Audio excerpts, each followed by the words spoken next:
Hello, everybody. How are you doing? It's nice to see you. Welcome back on this Monday evening. Sorry, my days are all merging together lately. Yeah, mine too. Oh, so we are going to talk about James Moulton. That is Terri Horman's son. He spoke about his punishments and being abandoned on the internet.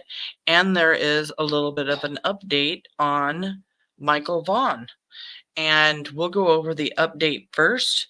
I just want to tell everybody thank you, though, for being here and, let everybody know we really appreciate you and, supporting us.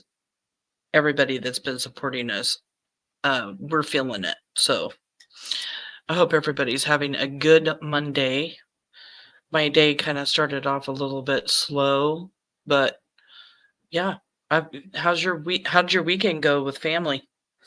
It was busy. It was my son's birthday, and my mother-in-law was in town from South Carolina.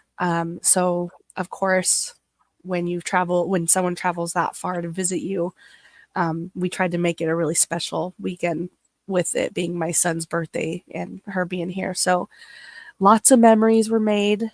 We were pretty much, it felt like we were nonstop the whole weekend up until this like early afternoon. So um, we said goodbye. We're gonna miss her, but I'm not gonna lie, it's gonna be nice to be at my normal pace again.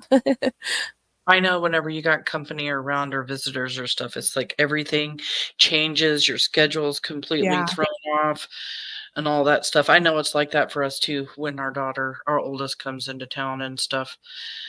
But It's worth it, but it's just something you got to do. So, yep. And one day we hope to visit her in South Carolina. We haven't been out that way since she moved.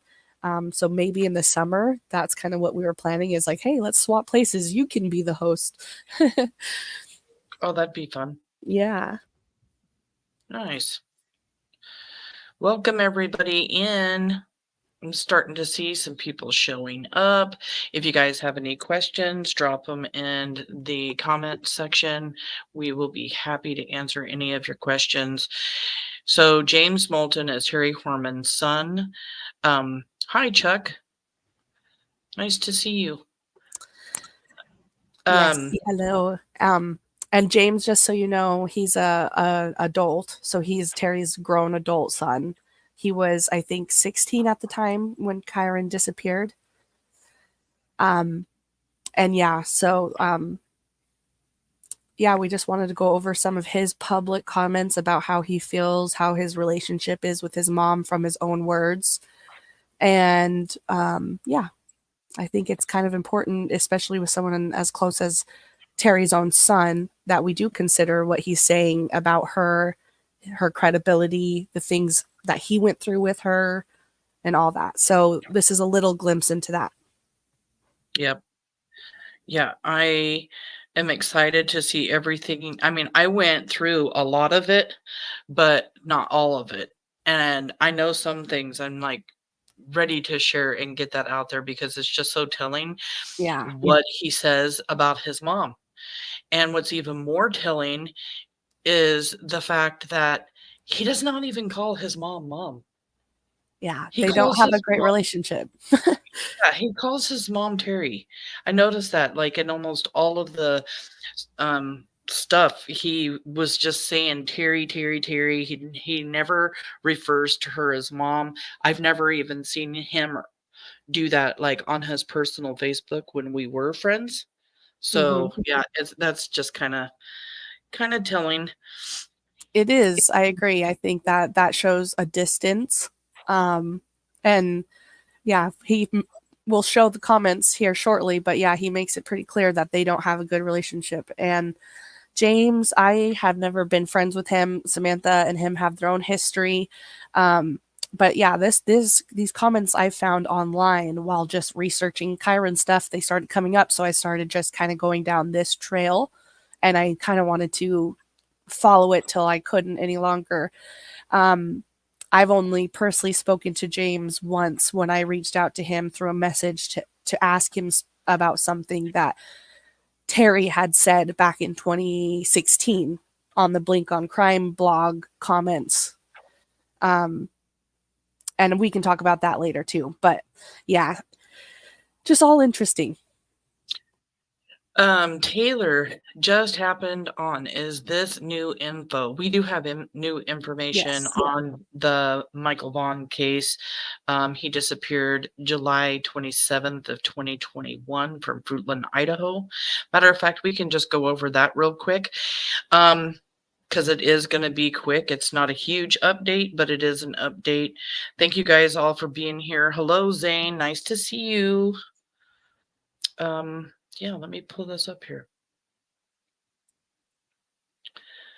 So it looks like on March 1st, Boise, Idaho, this July will mark the 3-year anniversary since Michael Vaughan disappeared near his home in Fruitland.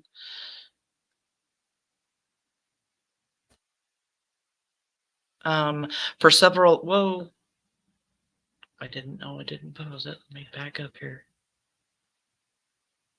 For several months, it appeared as if he would never be found. Calls and tips to the Fruitland police numbered in the calls and tips to the Fruitland police numbered in the hundreds, but still no trace of how 7-year-old, who is affectionately known as Monkey by family and friends. Then a little over a year ago, Fruitland police caught a lead. They searched the home and property of Sarah and Stacy Wandra, which is just a few blocks from where Michael was last seen. Fruitland police said in a press conference after the search that they had discovered evidence that Michael's remains were likely buried in the backyard at one point, but have since been removed to an unknown location. So sad.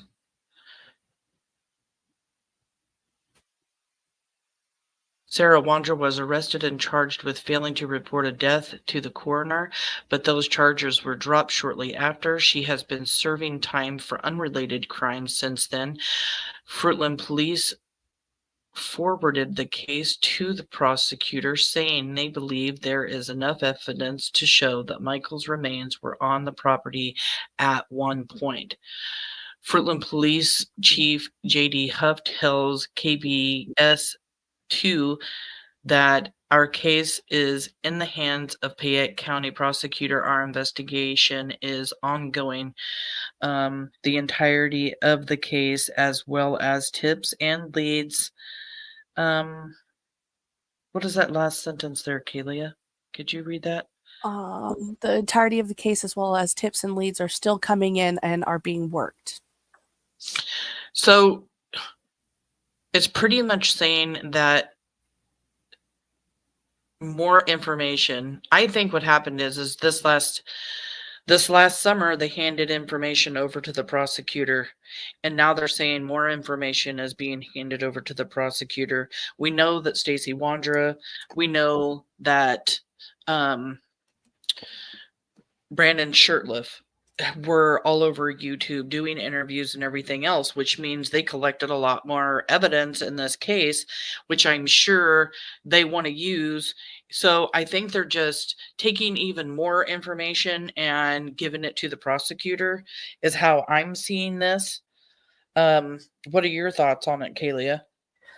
Yeah, I think so too. I mean, it says it was a second time. That's the only thing I can think of is that when they presented it to the DA didn't feel that there was strong enough evidence to prove beyond a reasonable doubt, and they turned it back, or they just paused. They just decided to wait. I don't know. But yes, I do think that in between then and now, they've collected a lot more evidence and have gone a second time and asked, okay, we're ready now. We're ready for a grand jury to look at this and get some indictments issued.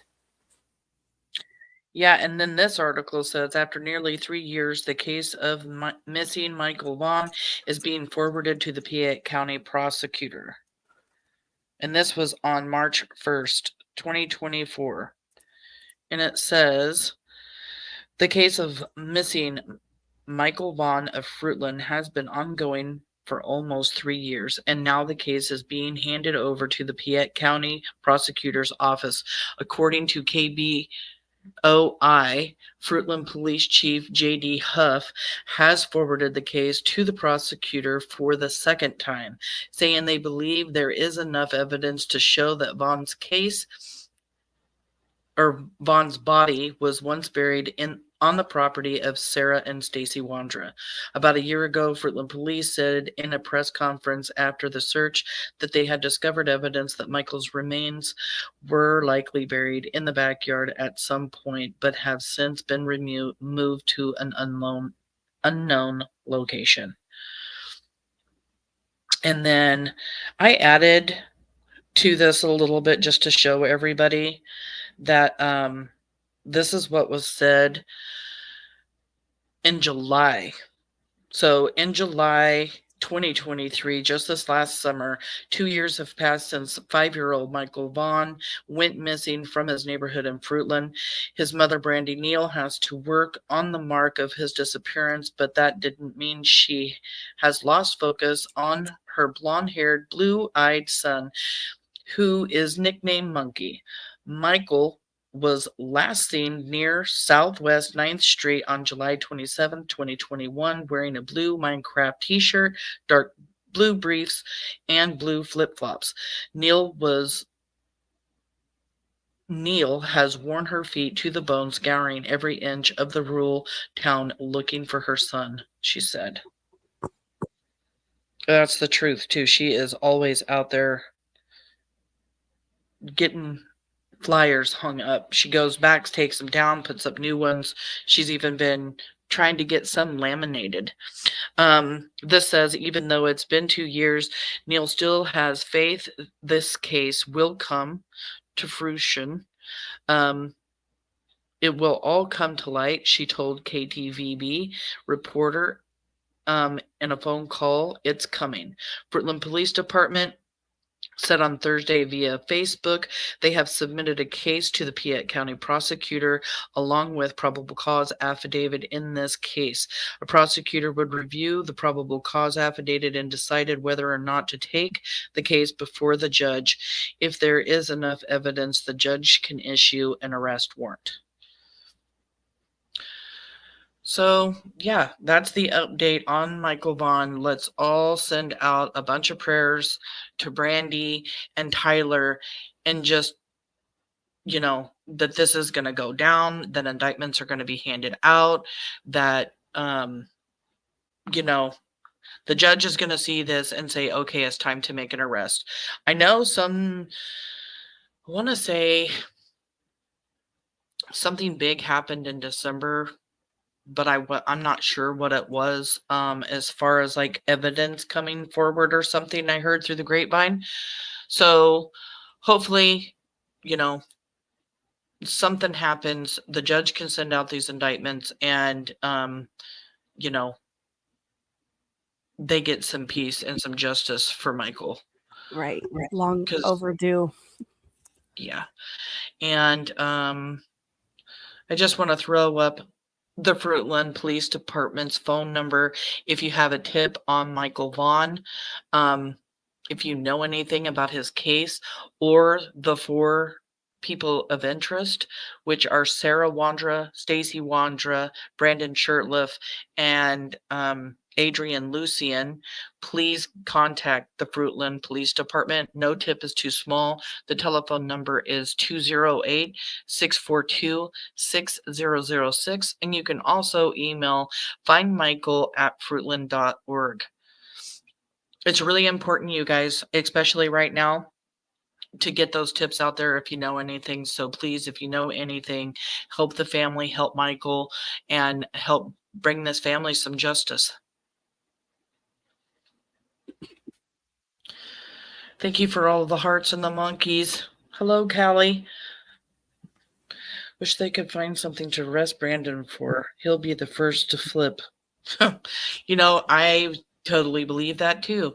I think it's either going to be him or Sarah, because Sarah doesn't want to, she's already spending time. At least that was my theory on that. Brandy's here. Hello, hun. Welcome. Thanks for being here. Brandy says, thank you so much for keeping Michael's beautiful face in the front of everyone. Bring Michael home. Amen. Yep. Brandy, we are sending some really good vibes to you. I had no clue until today that there was anything that had broken. It was really quiet. That came out a few days ago. So, yeah, I'm going to post something up on the Michael Vaughan Case Revisited page too for everybody. I mean, if you guys want to read it, I mean, it's just really short information, but we are all praying for you and the family, Brandy. So I really hope something good happens, and I hope that it happens fast. That's what I'm hoping for. Me That you too. guys can get this Bring him going home. right now. Yep. Yep. Get him where he needs to be. Bring him home. And here's some love for Precious Monkey.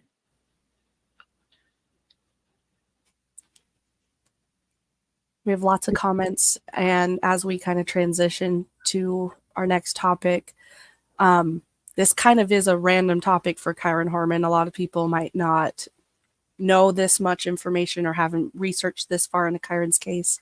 So please feel free to let us know if you have any comments. I mean, well, yes, comments, but any questions about what we're going to talk about, because we will be answering them. I know this is kind of, like I said, out of left field. Brandy says Ellie and the prosecution is continually working so hard. Thank you all.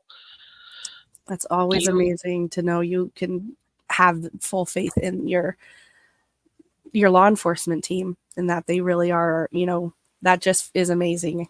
I know that as somebody from the outside, that blind faith is really hard to have, but hearing the mother say this, you know, that speaks volumes to me. So I just can't wait for justice to be served and all this to be behind you. I'm just truly just can't believe that you've had to go through this for the last almost 3 years.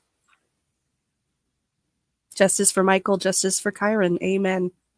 I think I'll just leave that up a minute. Amen. I like that. I have forgotten a lot about Kyron. Glad to get more information on his case. That's what we're here for.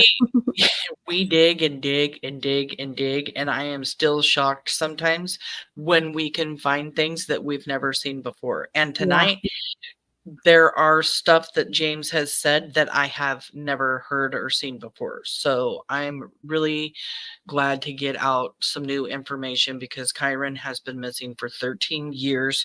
He went missing on June 10th, 2010 in Portland, Oregon from his school's science fair at Skyline Elementary School. And Terri Horman's never been called a person of interest or a suspect, but Oregon doesn't have to call her that until they put the handcuffs on her. But she damn sure has been the main focus of the investigation for the past 13 years. Yes. No police department isn't hiding anything, and no, the police department don't know things, and they didn't mess things up. They didn't hone in on her and, you know, forget that they had other other people to look into. They actually looked into hundreds and hundreds of people. They polygraphed many registered SOs. Thank you. RSOs, yep. Mm-hmm. Yeah, now that I'm monetized, I'm like talking slower. Did you notice? I have to make sure. Mind my P's and Q's. Yeah, I have to be a good girl now. Yes, they did give polygraphs, and Kiron Horman, Kyron's father, has described this as a marathon, not a sprint. And he has also described this as, because we have no information coming from the suspect, aka Terri, we have to do this on a process of elimination. So they've had to go one by one by one by one and mark everybody else off the list. So that way, when they go after Terri, they have that beyond a reasonable doubt evidence. And that's, you know, we always speculate, why hasn't Terri ever been arrested? We can only speculate, but I personally just believe it's because of they don't feel confident that they have it beyond a reasonable doubt. And sadly, you can see if you have watched Kyron's case over the last 13 years, you can see how doubt weaves its way in. You know, we fight doubt and misinformation on a daily basis with Kyron's case. And it's not like that's abnormal in missing people cases, but I just think that has a big reason to do with it. Oh my gosh, and talking about doubt, I have to read this because she Terry wrote something on Facebook. Let me see if I can find it here real quick. Um she said, I would also like to encourage those who think I have some involvement with this case to speak out on this page. She's talking about the Terry supporter page.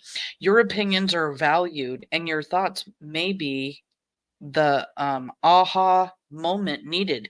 Please show you are here for Kyron by giving ideas or reasons. For those on the fence, please give your feelings too. I truly don't care how people view me, good, bad, or indifferent. I just want Kyron home. And then the moment she doesn't like something that somebody has to say, it's a I didn't research anything. I didn't research anything. I have no proof or opinion to validate, but am a professional snipe hunter. Drive by comment. And Yeah. it's So she she says that. She says, "Oh, come on, give us your information, even if you think I'm guilty." And then when somebody does say, "I think the stepmom is guilty," people jump on that immediately and say, "Why? That's you Oh, know." And then she goes and says some snarky ass reply like what Samantha just read. That was Terry's reply to someone saying, "I think the stepmom is still involved." She well, here she is trying to get people like, come over here to the page, say what you got to say. She is gathering her recruiters. She is gathering yes. her Terry supporters. And if you don't support Terry over there, you're going to get blocked. You're going to get kicked out. We have so many people in our group because they've been kicked out of the other group. You're not allowed to have your own opinion over there.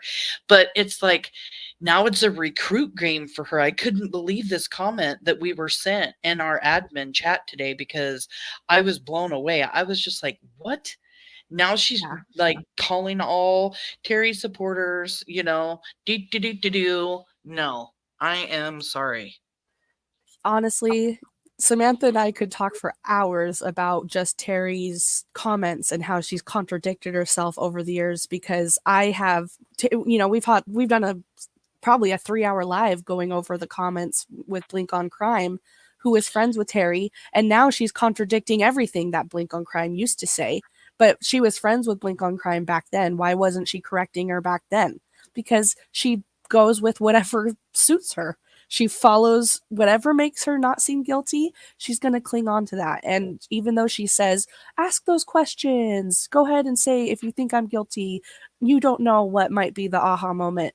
Somebody asked her a question and she ignored it because she's Yeah. picky and she's choosy. She will not answer hard questions. We've done 2 different lives pretty much talking about her controlling the narrative. We called one, "Scandalous something," "Scandalous Ways of Terri Horman" or something like that, and the other one was "Controlling the Narrative," and it was probably over 6 hours with the 2 combined, if not 8. It was some of our Mhm. longest lives we've ever done. But, Zane says, "She, demeans anyone who thinks she is guilty and insults their intelligence." Yep.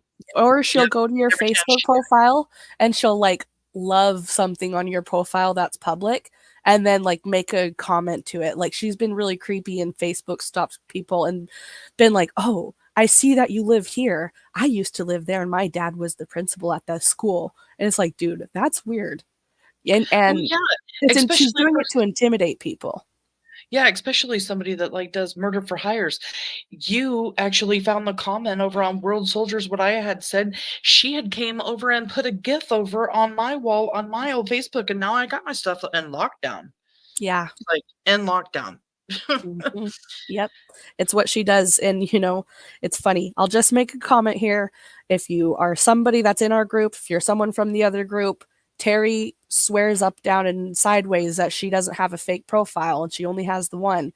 Yet people who interact on Stacey Green's Kyron Horman Rural Soldier page get blocked by Terri all the time. Or they'll have their, like you said, a GIF liked or whatever, something liked on their profile from Terri after they comment on Stacey's post. So Terri does this to like intimidate people. It's very weird. In my opinion, most people when they're like Facebook stalking, they're like, don't like anything. But Terry's like, I want them to know that I'm looking. And that's weird. It's kind of freaky and scary.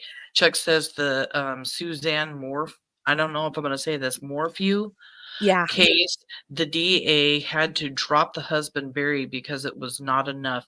Thankfully, they did it with prejudice. Yeah, thank God they can go back then and look at that. And they probably will. Yep. Well, so let's hop right into this. This is our first run around of some of these messages. Since we were just talking about the murder for hire, I'll just throw up this one since I've only got one of these. This is James saying, I understand, honestly, it's possible that she did do the 3 murder for hires.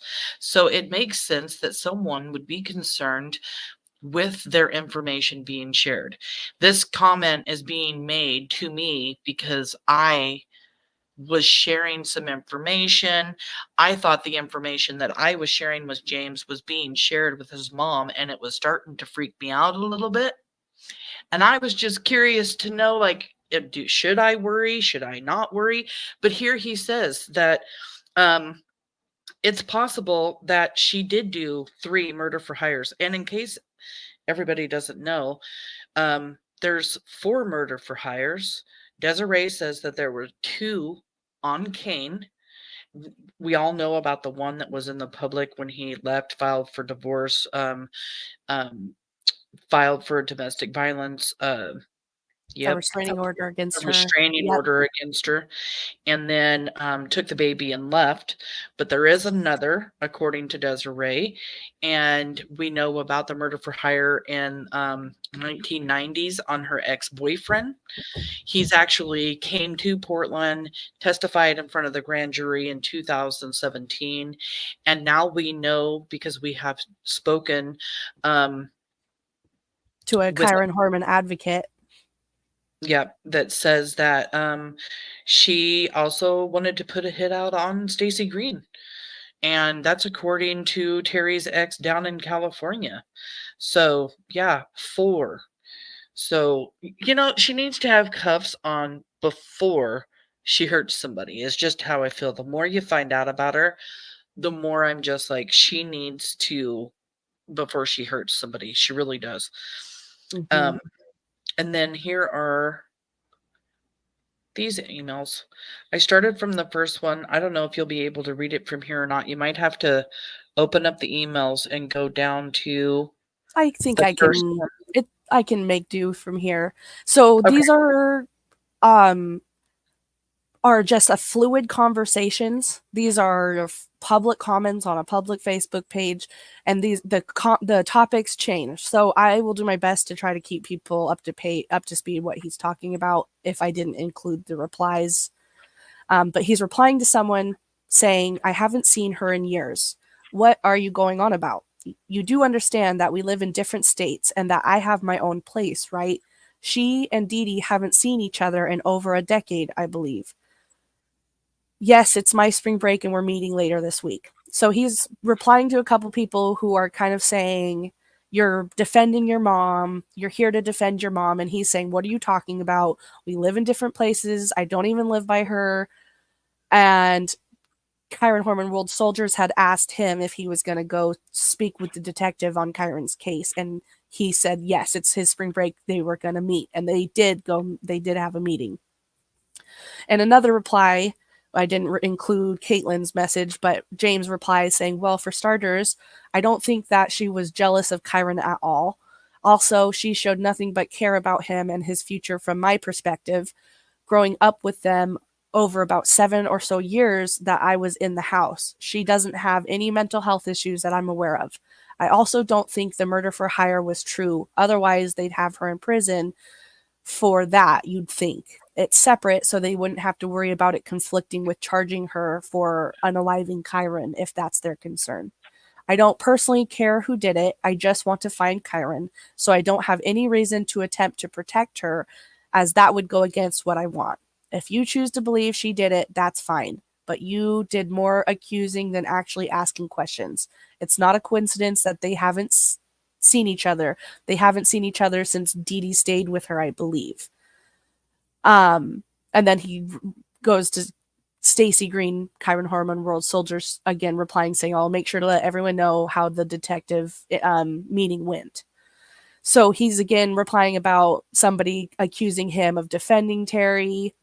He's saying, I don't care who did it. I just want to find Kyron. And so Caitlin, this is her direct reply to that message I just read. She says, oh, you don't personally care who did it, huh? Wow, if someone unalived my brother, I would want to know who, so my brother could get justice. Big red flag here. And he replies saying, finding him is more important than vengeance. I'll cross that bridge after we find him. This is a really big thing with Terri supporters. They always say, we need to find Kyron first. And honestly, Terri started that slogan way back when Kyron first went missing. Find Kyron first. Like, almost like, I don't know. In my opinion, I'm a true crime fanatic. I think that's kind of bizarre, because what if the suspect in a plea deal or whatever, under the heat of their consequences of what they're facing, they would actually tell the truth for once? You don't know.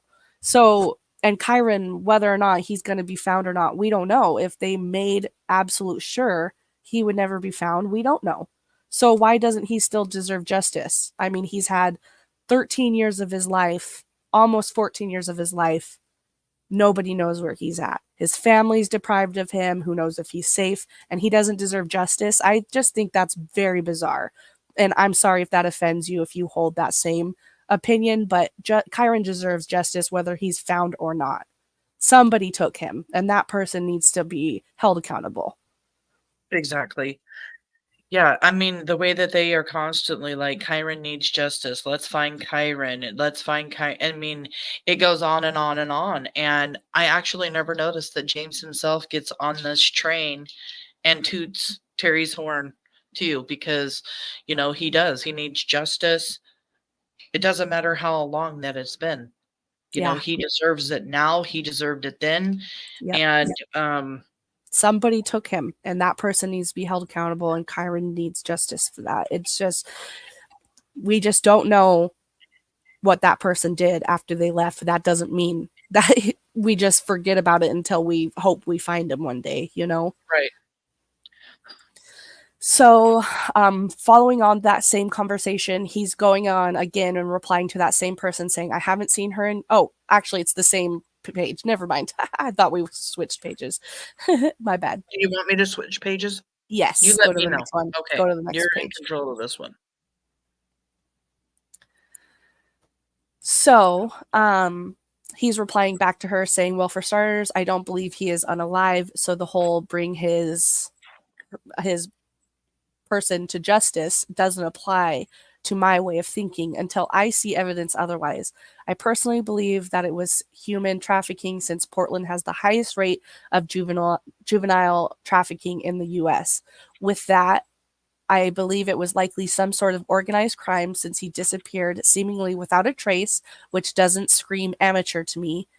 Example, some soccer mom. I personally never saw them fight with each other, talking about Terri and Kane. He never saw Terri and Kane fight with each other, and I only heard them raise their voices once off the top of my head, so it wasn't like there was a ton of anger in the house.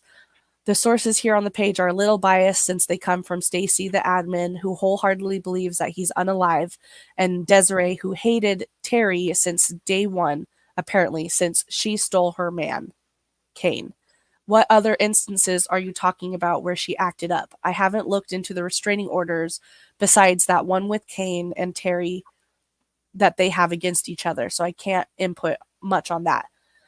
$50,000 isn't really that much for rich people, and individual organs sell more than that, let alone a whole person. I was on a Boy Scout camping trip for the first weekend. We left early on Friday. Okay, sorry, that was kind of rambling. He was answering a lot of questions in this comment here. He is saying he basically always says that the only evidence that he has for his belief that Kyron is in trafficking is what he wrote, that because of the rates in Portland and because he vanished without a trace. How can people just blatantly ignore all the other evidence that doesn't fit what they believe, and they choose to focus on these small little pieces that aren't even evidence? It's just statistics. Well, and then his opinion is that he believes that Kyron was S trafficked, and the thing with that is he is pushing that on everyone. I was in a group with him and other women doing case studies. I've talked about this before. And he was pushing it on all of us, that when he talked to the detective, that the detective said that they were looking at S trafficking. No, they are not. This is a local investigation. They are not looking in other countries and other states for Kyron. They're looking for Kyron here in the Pacific Northwest. They're not, they don't think that there's anything to do with S trafficking.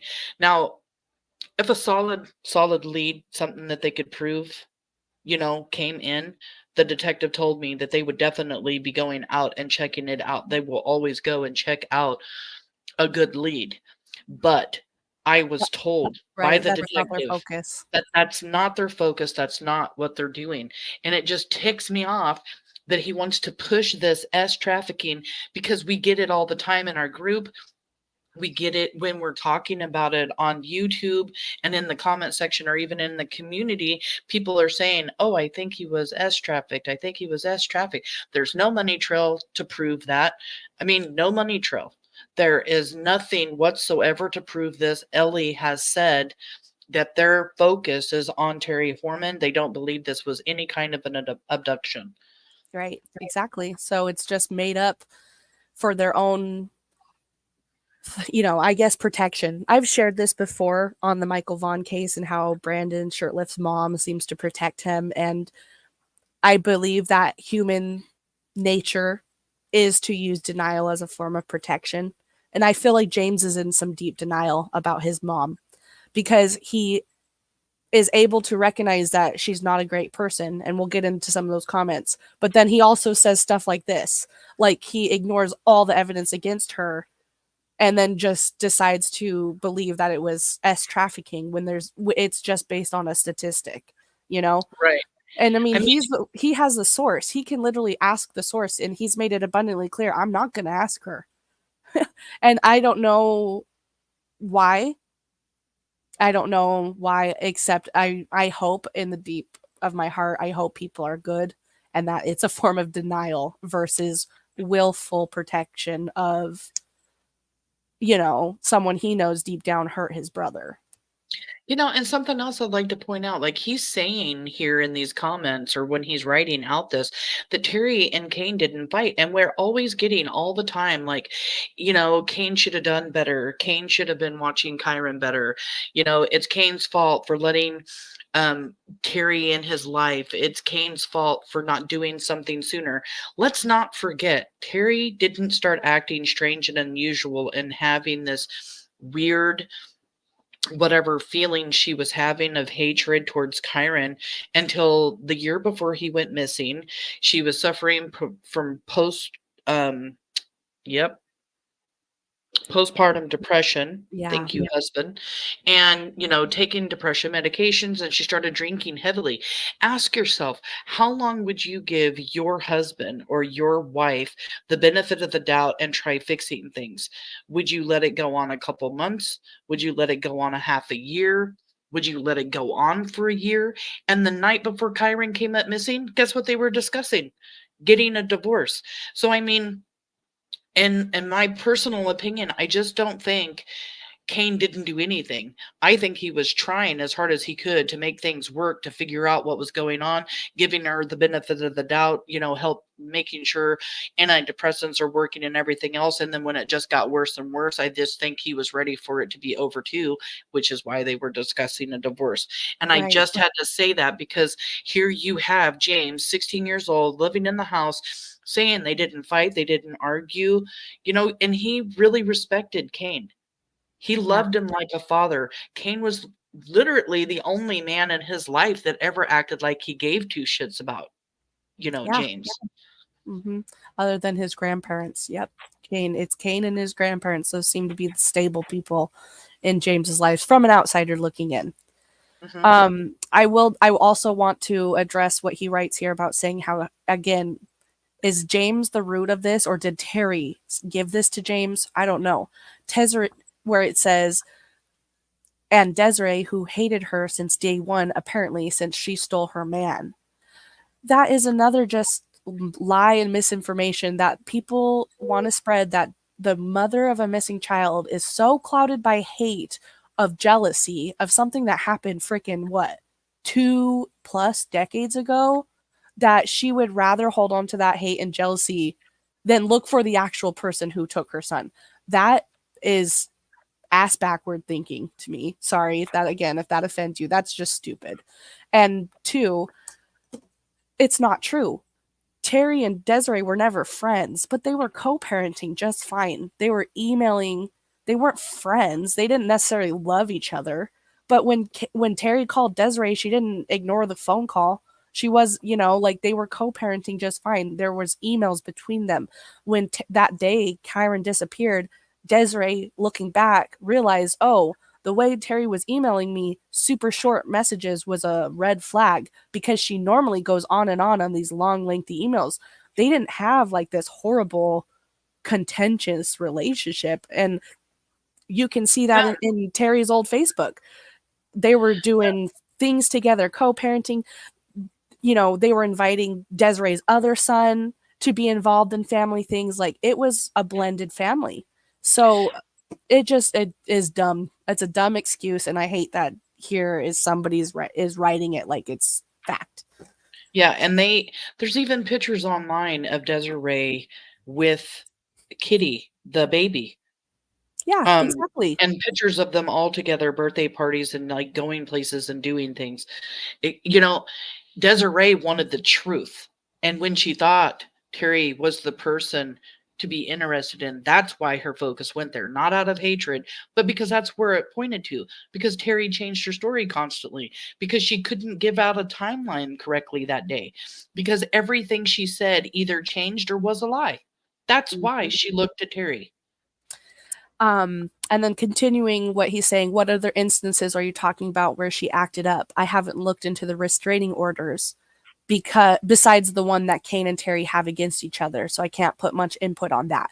He's talking about how we've covered this, how Terri in 2015 to 2016 was really going through a rocky time in her life, and there was multiple accusations against her. She never defended herself against them, and the accusations included stealing a gun from one man that she was dating, seeing another man behind the other man's back, then pulling a knife on the second man she was seeing and telling him if he ever talks about Kyron, she'll kill him and his family. And he got a restraining order granted against her for that for 2 years. She never testified against it to defend herself. So that's what he's talking about these other instances of these weird patterns, this dangerous pattern of behavior that she had. Yeah, just, I mean, ever since Kyron disappeared, it's like she's never had normal behavior ever since. Let me take this down. It will stay where it's at when I put it back up. We do have some questions. We want to answer questions. Susie is here. Hello, Susie. SA trafficking is really in the spotlight. It really is. It's an awful thing that's going on these days. James' favorite parent was Cain. Stepmom made James move to her parents' home. Yes, that was not Cain that made him move. That was Terri. Many rumors going around about that. And Zane, Lily, she points out that her dad was abusive and she never saw him fighting with her mom ever. Sorry that happened. That's sad. I'm sorry too. Chuck says, I'm sorry, I thought I knew more. I apologize in advance if I'm asking any questions you have covered already. No, you ask away. You can ask away. We love the questions. We're happy to discuss any questions you might have. There's a lot of, this is a confusing case, lots of twists and turns, and add the fact that it's been so long. Yeah, we don't blame you for feeling like you knew everything, but then being surprised, because Samantha and I relate to that. And Chuck is asking how old? I think he was 16 when Kyron disappeared. Oh, 15. There you go. 15. Yep. Yeah, 15 years old when he disappeared. And then Lee, she told him to not talk to law enforcement while holding a knife to his face. Yep. That was her ex-boyfriend down in California. Let's add this back to the stage. Do you need any more of this, or you want me to move? Let's see. Oh, I just will read from the bottom comment. He wrote, Dee Dee said herself they haven't seen each other and they live in different states. That's the third time he's referencing Terri and Dee Dee seeing each other, and I'd just like to know how he knows this. Has he asked his mom? Where did Dee Dee say herself that they haven't seen each other? Because as far as I know, Dee Dee hasn't spoken publicly since 2013. So, and what is he talking with Dee Dee to find out that information if he hasn't talked to his mom? Yeah. Is he getting where that? Is this? Yes. And why is that the third time now I'm seeing him say they haven't seen each other? So I don't know. That's why I screen grabbed that one. I'm like, where are you getting this information from?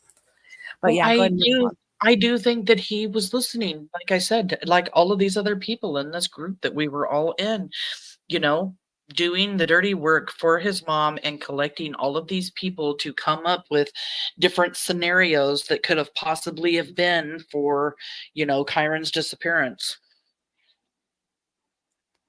Oh, I screen grabbed this whole conversation. This James's reply is not in here, but Kyron Horman, World Soldier, writes in the middle, like, I'm gonna believe a damn thing Dee Dee says, or you, or your mom.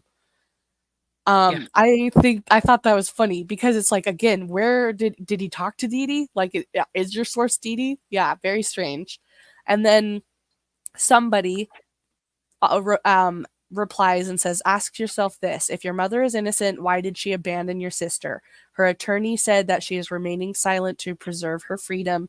She had one of the best criminal defense attorneys in Oregon, yet she walked away from her daughter without giving a deposition in her divorce or custody case. If she was innocent, she would have testified to that under oath. Yep. And she didn't. She walked away from her daughter. She abandoned her. And that's a fair question. Yeah, just like, you know, he mentions being abandoned by his mom several times too. You want me to move on from this one then? Yes, please.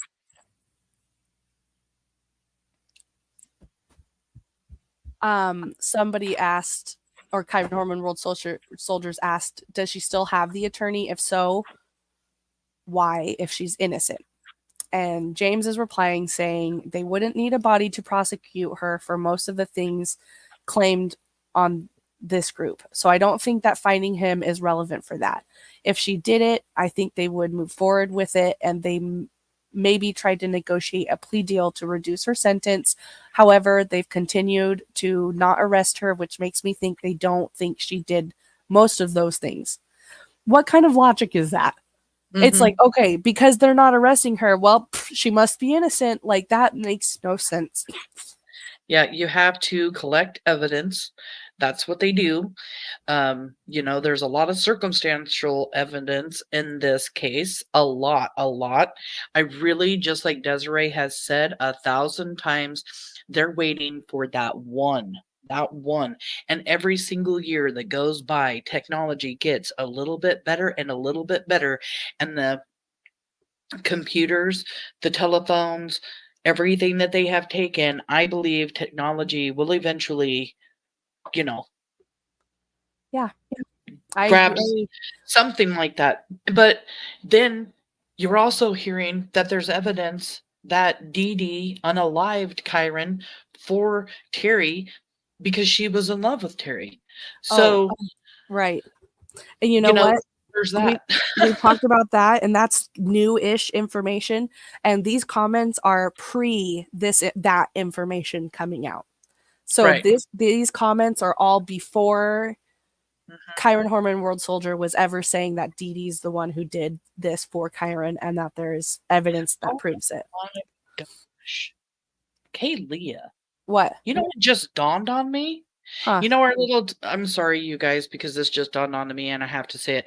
You know how we've talked about this timeline over the last year? How Stacy comes out and says that he was unalived by Dee Dee, and Yeah. then we start seeing all this action January, February, March, and everything else. Mm-hmm. And then James disappeared too from that group. Yeah, James just stopped. He just stopped doing it. Wow. And people have asked, it's funny because people have noticed James is MIA. And they've asked, well, where's James? What's he's up to? And Terri replies, like she knows. And now after reading these comments, I'm thinking of Terri replying, like, oh, he's just busy. He's just too busy, and Facebook's not his priority right now. When I messaged him, me and him aren't friends, so it would have went to his other inbox. He replied to me within an hour. He is not online. And he's over here saying that they have this crappy relationship. So how the heck does Terri know? Anyway, I digress. I find that interesting. And here, on the second comment that I'm going to continue reading, um, he says, I'm not concerned with how she ends up at the end of the day. This isn't about some made up notion that I'm a good son. If she did it, I hope she rots in prison. But if she didn't, we need to understand that she's also a victim in this. While I could go somewhere else, I'm comfortable doing this still and feel like it isn't impeding my life. If people like you are here that aren't even related to Kyron, why wouldn't I be? Are you going to tell Desiree to move forward with her own life? That seems ridiculous. Terri chose to make her own decisions, and while I don't know why the visitation process halted, I'm sure it will eventually come out in the future. Hopefully, it wasn't purely because she was afraid. So, this is another question he dances around. I mean, Terri, there's no ifs, ands, or buts about it. Terri, it was plain as day. Terri had things she had to do to reunite with her daughter after all this shit happened with the Kyron Horman case. And she walked away. She never, ever did anything. There's no certification that she completed parenting classes. It's been said she didn't even do the mental evaluation or anything. Um, so yeah, it's just funny to me. Like he goes one hand saying, um, Terri's a horrible person, and if she did this, she can rot in prison. But if not, then she's a victim here too. No, she has there's consequences for your behavior, and she chose to behave this way in a missing child's investigation. And Well, and the way he says it also, it almost implies that he doesn't know one way or another whether or not his mom's capable of hurting Kyron. Because if he believed that she didn't do anything at all, right, he he would would just stand firmly. constantly be standing firmly, yes, for his mom all the time, but he doesn't. He Yeah, does not do that. And that's very, very, very telling. This is her child. I do feel like I said there's some deep down denial that he wasn't ready to face. But I mean, so these comments, these people that were asking him questions, and that's what he's replying to because somebody said, "Why are you here? You aren't responsible for your mom's actions. You should move on with your life," in a loving way, kind of saying that you don't need to put yourself up to these people calling you defending your mom and all that stuff. And he was saying, no, why wouldn't I be here? And he's, I think that was commendable. I wish he would still be around. I mean, I wish he'd correct his mom if he saw something that was untrue. It would only help, but I don't know. You Are can you move on to the next one. Yeah, sorry.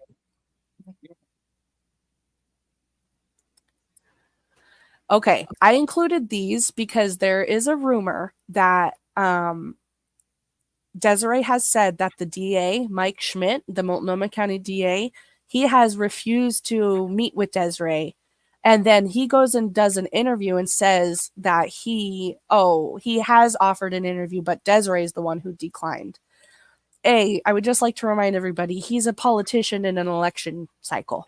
He's up for re-election right now. He's going to say things that make him sound good and look good so he gets people's votes. That's a classic politician. You can't tell me otherwise.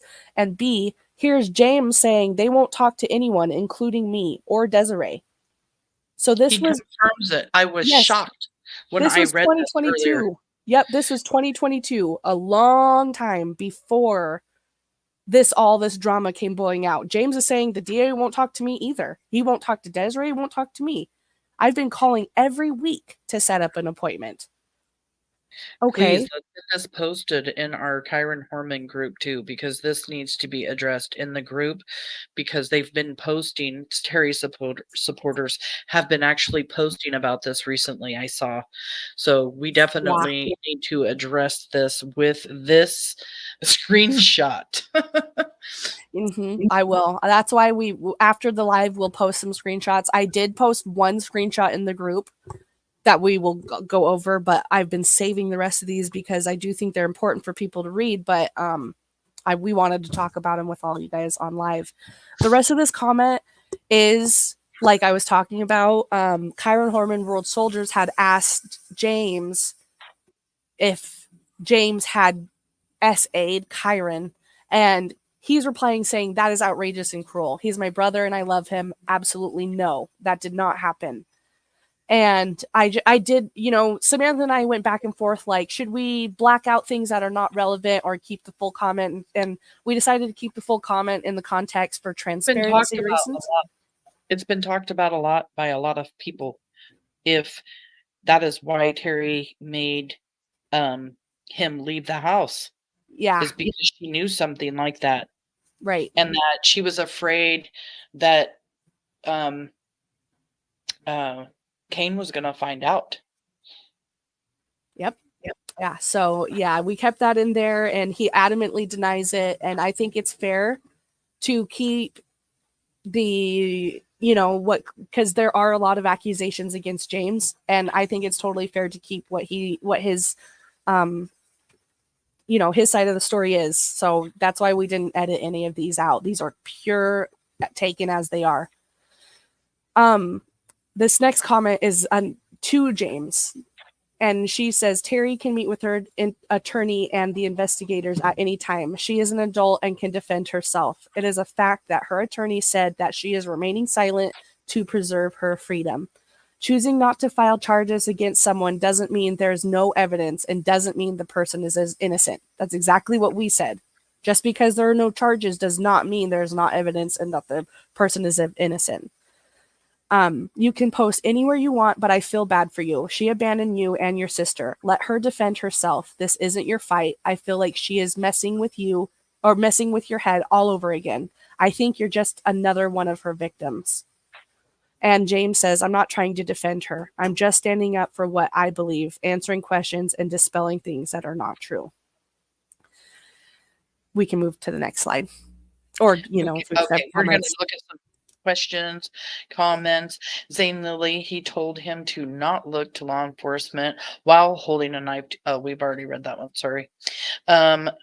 What's also odd is that he was living at his grandparents' when Kyron disappeared, and then after Terri moved in there and James moved out instead of staying with his mom, did she send him away again? No. James left and went to his dad's house because he wanted to, because he didn't want to be staying with his grandparents with his mom. He didn't want to be around her. Especially after Kyron came up missing, which I also find very strange and unusual. Why all of this? I mean, like, they didn't have a very good relationship, but Kyron comes up missing, and you would think he would want to be around his mom to console her and love her, and like just everything's going to be okay. Kyron will be found. That kind of relationship, no. He left and went to his dad's, the dad's that he hadn't even been around pretty Yeah. much his entire life. He had like Who no pretty much, relationship with him. Right. yeah, no It was relationship very with him bizarre. whatsoever, pretty much abandoned by that father, and he chooses to go move in with a stranger, his real father, instead of being around his mom. Yep. You just said something that I wanted to just take a quick bird walk on. You just said something that he didn't want to be around his mom, his emotional mom, or whatever. You said something like that. And it popped in my brain that Terri, I know, total bird walk, unrelated. Sorry, guys. Terri says the reason she never cried about Kyron is because she had a thyroid issue, yet she was crying about her daughter. Visually, you could see the tears on an interview she gave in 2016. And then when James gave an interview to the Terri supporters, they asked her, or I mean, sorry, they asked him, was she upset?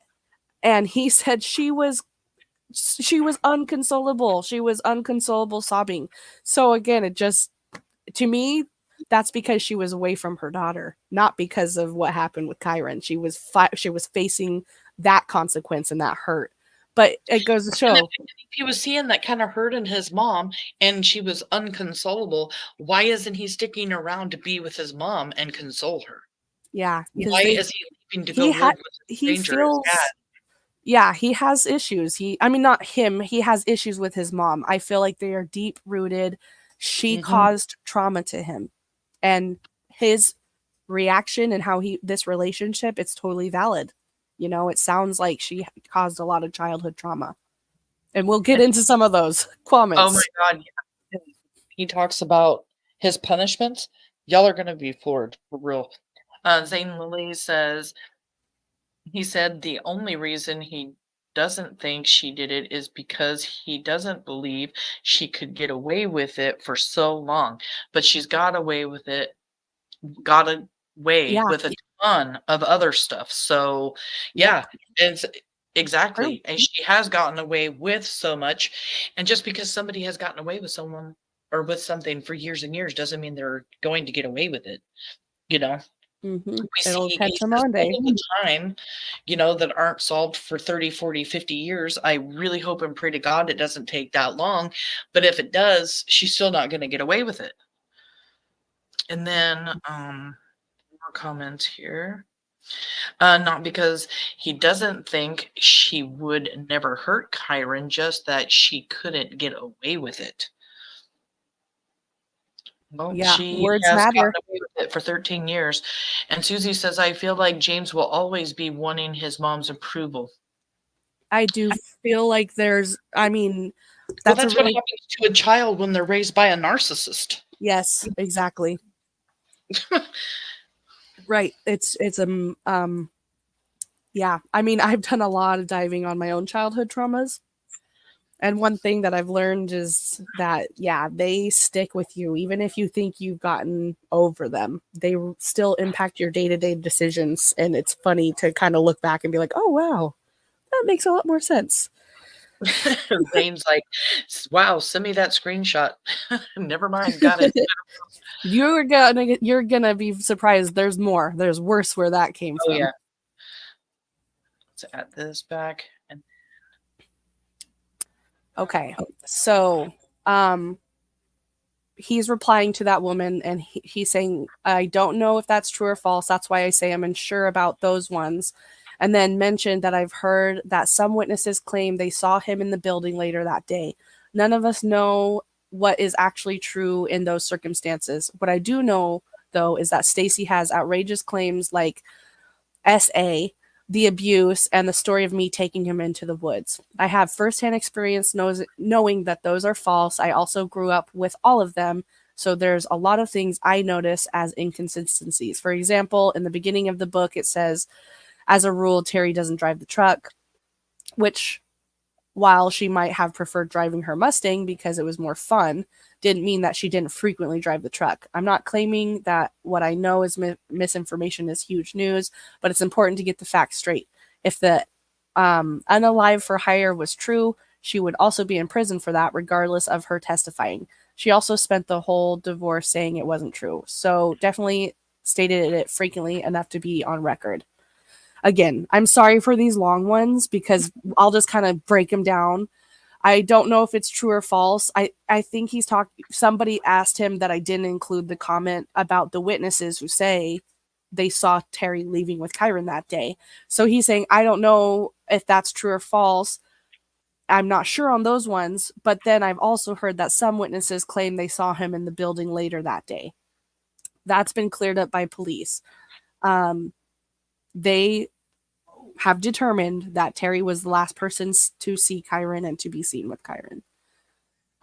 In fact, one of the things I messaged James about months ago was because in 2016, Terri wrote that James was friends with one of the witnesses who supposedly saw Kyron that morning. So I asked him if they were friends, and he basically told me no, that boy and him weren't friends. So anyway, more to the story. He's trying to debunk these little misinformations in the book. Terri supporters have this problem with the book Boy Missing. Like, it's full of these misinformations, and then yet this is what he pulls out of it as being untrue. You know, it just like, what is that into the moral of the story? I guess it just is funny to me. And also the murder for hire. Didn't drive the truck. What does that have to do with anything? It's just I mean, bizarre. if you're going to pull out something out of the book, and let's just talk about the fact about the truck. I'm sorry, I was typing, but I was listening. But it's crazy because he also went and told all of us in chat when we were all working together on case studies that he was going to go through the entire book and he was going to debunk everything that wasn't true. And he only got through, I want to say, 1 or 2 chapters and completely stopped talking about the book and didn't finish writing anything out about the book, didn't finish what he wanted, debunking the book, contradictions or whatever. He just completely stopped. And it's because he was probably blown away, as I was when I read the book, about how many things were so inconsistent with Terry's story. And like you said, you think that he's having this problem, like, this denial of wanting to think that his mom might actually be capable of doing this. And I think the more and more he read that book, the more and more he started to think to himself, damn, my mom could have done this. Yeah. So he wants to point out all these little bitty tiny things, and he's deflecting the same way that his mother does, because Terri, she will answer questions to the little bitty tiny things that don't matter at all, and avoid anything important. And that's exactly what he's doing here. I totally agree. Yeah, that's exactly what he's doing, and it's just funny. That is a good speculation. Maybe that's why he stepped away and just really backed off from supporting his mom and trying to defend her. I have it's funny. I kind of wanted to do the same thing. I was like, not to debunk the book, but to fact check the book, and there's a lot of information in there. And as someone who's read the book and has researched Kyron's case very, very deeply, there were times when I was reading something in the book and I would totally know what the heck they're talking about because I've read it in an article or I've seen an interview of this, but there's no way I could actually go through all the archives of everything I've ever read and actually find that one source. So it was like, okay, this is really hard. But no, you can't do that because Rebecca Morris is listening to Desiree, and Desiree is privy to more information than any of us or any reporters that's ever reported on this case. So how can you tear apart what she's saying? You can't do that. You just have to take Desiree's word for it. And this is Kyron's mom. And I really don't feel like she's going to try hindering her son's case in any way, shape, or form. A missing child's parents wants their child found. If they didn't have anything to do with his disappearance, they're going to do everything they can to help find their son. And that's what she's doing in trying to write this book and get the word out about what actually happened. I will say one funny thing that I did fact check in there was that Terri at Kane's house had no blinds. It says that in the book, and I was like, okay, that's weird. And I went and I found every photo I could find inside the Horman house, and none of them had curtains. None of them had blinds. I was like, oh my God, that's kind of strange. you would see them eating Thanksgiving dinner to the dark window behind them. And you're like, I've never really noticed that before. But anyways, I just found that interesting that he's over here trying to debunk to the minor detail, and I'm over here trying to fact check to the minor detail, and I'm Right. finding it that it's, things are matching just perfectly. But anyway, Well, just funny. I think that's funny too, because my oldest daughter, she lives on a piece of property, and her back of her house faces out towards her property, and she has a giant window. She doesn't have anything on it either, and it's because she wants to be able to look outside, whether it's day or night. She doesn't want, you know so they're living on 5 acres up there. Maybe they just like having the windows open, Yeah, you know, to something. enjoy the scenery. Well, the book goes on to say that it was so eerie to the law enforcement that was staying at the Horman house that they ended up buying some to put up while they were there. Now Oh, that I don't know one way or the other, but I right. can tell you for sure there were no curtains or no blinds on those windows in the Horman house. Um, I'll keep reading. This reply says, as far as the unalive for hire, Kane said it was linked to Kyron's disappearance. Maybe there is some evidence that has not been released to the public about the link. I don't know, but Terri had the opportunity to tell the judge it wasn't true, and she chose to remain silent to preserve her freedom. She never testified under oath where it counts. That's true. I meant to go back and read this little ending of the comment with James, where he says if the unalive for hire was true, she would be in prison for that, regardless of her testifying. She also spent the whole divorce saying it wasn't true. So she definitely stated it frequently enough to be on record. Terri Mhm. pled the fifth the entire time. She never spoke for herself. And yes, her attorneys, the whole reason that divorce even dragged on for as long as it did was because of the murder for hire plot, and it was because not because Terry's attorney were over there saying it didn't happen. They were trying everything they could to either get the details, let us hear what was said during this unalive for hire meeting that happened, or completely don't let him speak at all. And the judge wasn't going to do that. The judge says, no, I'm not going to allow them to talk about that meeting because it is part of an active investigation. So no, he's not going to be able to talk about the meeting where you actually asked him to do that. He can talk Right. about other things. And then, so if that didn't work, then the attorneys fought so hard to just say, well, then we just can't have him testify at all.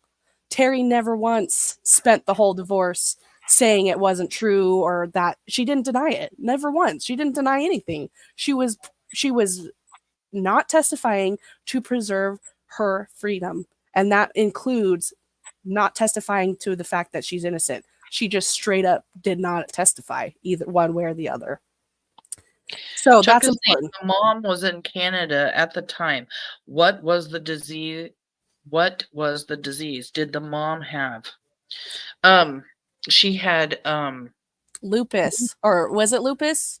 Yes. She said in the book she was taking medication that was improperly prescribed. It was causing her kidney damage and recurring kidney infections. So at that point, she didn't know that it was giving her those issues. Until a doctor got to the root of her recurrent kidney problems and found out, oh my gosh, it's from the medication you were improperly prescribed. And well, it wasn't approved by the FDA. She was taking a lot of it. She had been taking it for a long time because she had constant urinary tract infections and stuff. And then, yeah, from there, everything just got worse and worse. right. So yeah, it's in the book. I think it says that it was lupus. That was the what she was. I could actually pull it up just because I don't want to not have that right. But yeah, and it was confirmed that she was sick in the custody court documents that Kane and her other ex-husband had. Um, they both referenced to the fact that they knew that she owed a bunch of money towards doctor bills that they weren't even going to make her paid child support so she could pay those doctor bills, and they confirmed that she had kidney issues. Yeah. They talked about it in the custody documents. Yep. I mean, like 30, 40 times it is brought Yeah, up that it's she's referenced. going to Canada for health care for her kidneys. So yeah, we did do a live on that. It's something that, it's a rumor that goes around. So we wanted to debunk it and put it to rest. Here we go. I'll just continue reading this comment because James really seems to like interacting with this person. This is where they have a good dynamic and he's not being defensive to her. She asks, anyway, if your goal is to find another suspect, let your mom clear herself. She won't even do that to gain visitation with your sister. I know you mean well, but I feel bad for you. I'm sorry that your childhood was so unstable and that you feel the need to fight so hard to look for someone responsible other than your mom when your own mom refuses to testify under oath about anything. And I relate to that. That's how I feel towards James. I feel sorry for him and I feel bad for him that he had to go through the things he went through as Terri being his mom. And he doesn't, I agree completely. He doesn't have to do or feel responsible for anything she's done. They're separate people. And yeah, I agree with what she wrote right there. We can move to the next page whenever you're ready. Yeah, and unfortunately, though, he also learns how to be almost like his mom by being raised by her, Yeah. because you see a side part of him because you don't know the real him, and I've seen the real him. So when I'm seeing this, I do feel bad for him because he is the way that he is, because of his mom. And I feel bad for him that he didn't have anybody there for him his entire life. And I also feel really bad for him that he no longer has Kane in his life. Yeah. But I on do the other too. hand, when you're raised a certain way, like I was, you have a choice to make. You have a choice of, I'm going to grow up and be the bigger, better person. I'm going to change my life. I'm going to do what I have to do to change the future for also my generation, my children, my grandkids. And that's what I've had to do. And he is making choices when he wants to. And then other times he deflects. And Yeah. again, that deflection and It's the way strong. that he is, it has a lot to do with the way that he was raised, and a lot of what his mom does is rubbed off on him. Mm-hmm. Yeah. Okay. I think this one's a little out of order, but he's replying to Kyron Horman's World Soldier saying, it's a disgusting question that you're trying to use to incite and discredit me. I mean, the DA has literally been ignoring her like everybody else, from what I understand. Didn't she make a statement about it? No, having an attorney doesn't make you guilty. Otherwise, that would be the solution to all cases.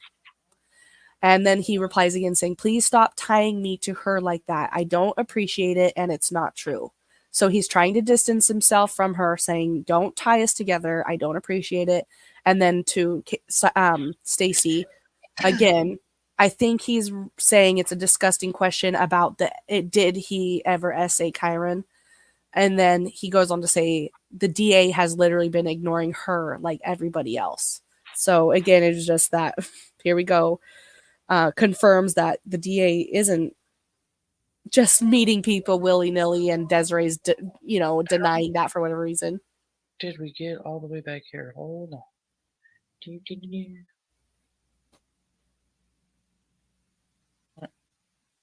There's the end one.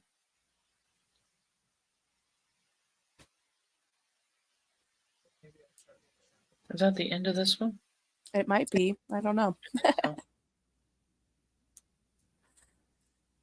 Yes, that is the Chuck end. Chuck wrote here, when a crime happens, it actually affects both families. I can agree with that. I mean, Kyron is the main victim, but the ripples, yeah, it ripples out and affects all the families. And I mean, some people don't have anything nice to say about Terri's parents, but I also consider them victims in this too. I mean, they had nothing to do with Kyron's disappearance, as far as I'm aware. And yeah, they might not be super active to, they might be Terri defenders as well, but also they lost out on a relationship with Kyron and Kyron's little sister too due to Terry's actions. And it's just like, that's just one example. I agree that it does affect the whole family. What do you do when someone pleads the fifth? That's a great question, Chuck. In Oregon, you actually can't use the fifth against anybody as like guilt. Or like, basically there's some rule. I read about it in the divorce documents. Well, it's really tough because I do think that people, it's it's weird when a child goes missing, you as the parent don't think anybody's rights should go over the child, and you don't think anybody has the right to plead the fifth, and I definitely think that's a valid feeling. But I also have to acknowledge that our justice system is there for a reason, and that people are entitled to plead the fifth. I will say, I've read every document in Terri and Kane's divorce and custody file, and not only was she trying to plead the fifth throughout her entire custody and divorce proceedings, she was also trying to limit Kane's side of things. And they were calling her out for it, saying, you can plead the fifth all you want, but you are not going to stop us from presenting a case against you. And that's what her and her attorneys were trying to do. And there's lots of evidence of that. So I just think I'm glad the judge saw through that. And yeah, she never has seen her daughter since. Here's a comment in reply to someone. He says, I don't have a motive to take the heat off of her. As I've said in the past, she and I aren't that close. I just don't think she did it. I plan on sending her my thoughts on the book as well. He's talking about the author of the book, Rebecca Morris. I plan on sending her my thoughts on the book as well, actually, to get her side of the events. Maybe she would be willing to share her thoughts reading through it. However, I don't really feel like grilling her because I don't think it's responsible. Oh, maybe he means Terri, actually. Maybe he means I plan on sending her my thoughts on the book as well to get her side of the events. Maybe she would be willing to share her thoughts reading through it. However, I don't really feel like grilling her because I don't think it's responsible. Also, what makes you think I've never asked her questions? So yeah, he's talking about Terri. What makes you think I've never asked her questions? I'm just going to be as skeptical about her responses as anyone else's. I also have basically just stuck to what I believe the whole time, which doesn't agree with most people here do, which is the S trafficking theory. Other than that, I've just answered questions. If you mean when I question someone's logic, why would I need to dissect her statements to you guys when you also stick to what you believe, which is that everything she says are basically lies?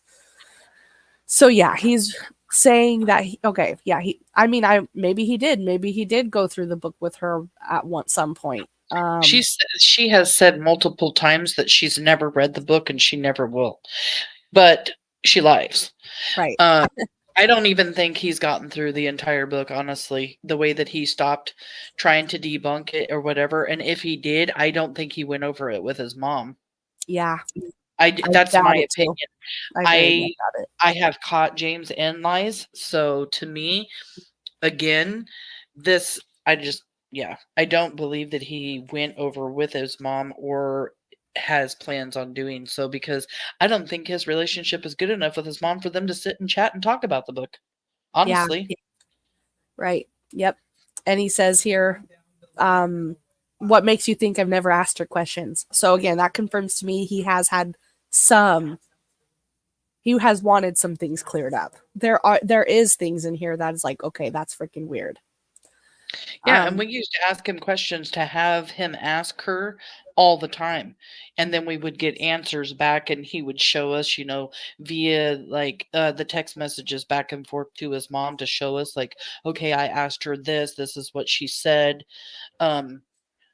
It was kind of like that when we were asking questions about, her driving the truck on the 3rd and what did she do that day? And she replied to him telling him that she took the recycling to Fred Meyer's. but then got wishy-washy on it. But yeah, he would ask her questions, and I'm sure if he was asking her questions for us, he was asking his own questions as well. He replies to that person he was talking to saying, I literally just said I've been skeptical of what everyone has said, including her. What kind of circular logic is that? I would question her if I cared so much about Kyron, but I also believe her if I questioned her. That doesn't make sense. So he's calling this person out. They're getting in a fight. I totally get it. See what I mean though? I mean, James has certain people that they're not coming at him, so he is responding in a nice way. And then there's people that are kind of attacking him, and he's not being rude back, but he's saying, what kind of circular logic is that? Then he goes on saying, this isn't about her being my mother. We aren't close like that. So stop trying to use that as a source to discredit my side. I don't really care where she ends up if she deserves it. If she put a knife to her ex-boyfriend's face, she would be in jail since that's a crime. If you think she's such a horrible person, why don't one of you all commit and run her off the road like I've seen before?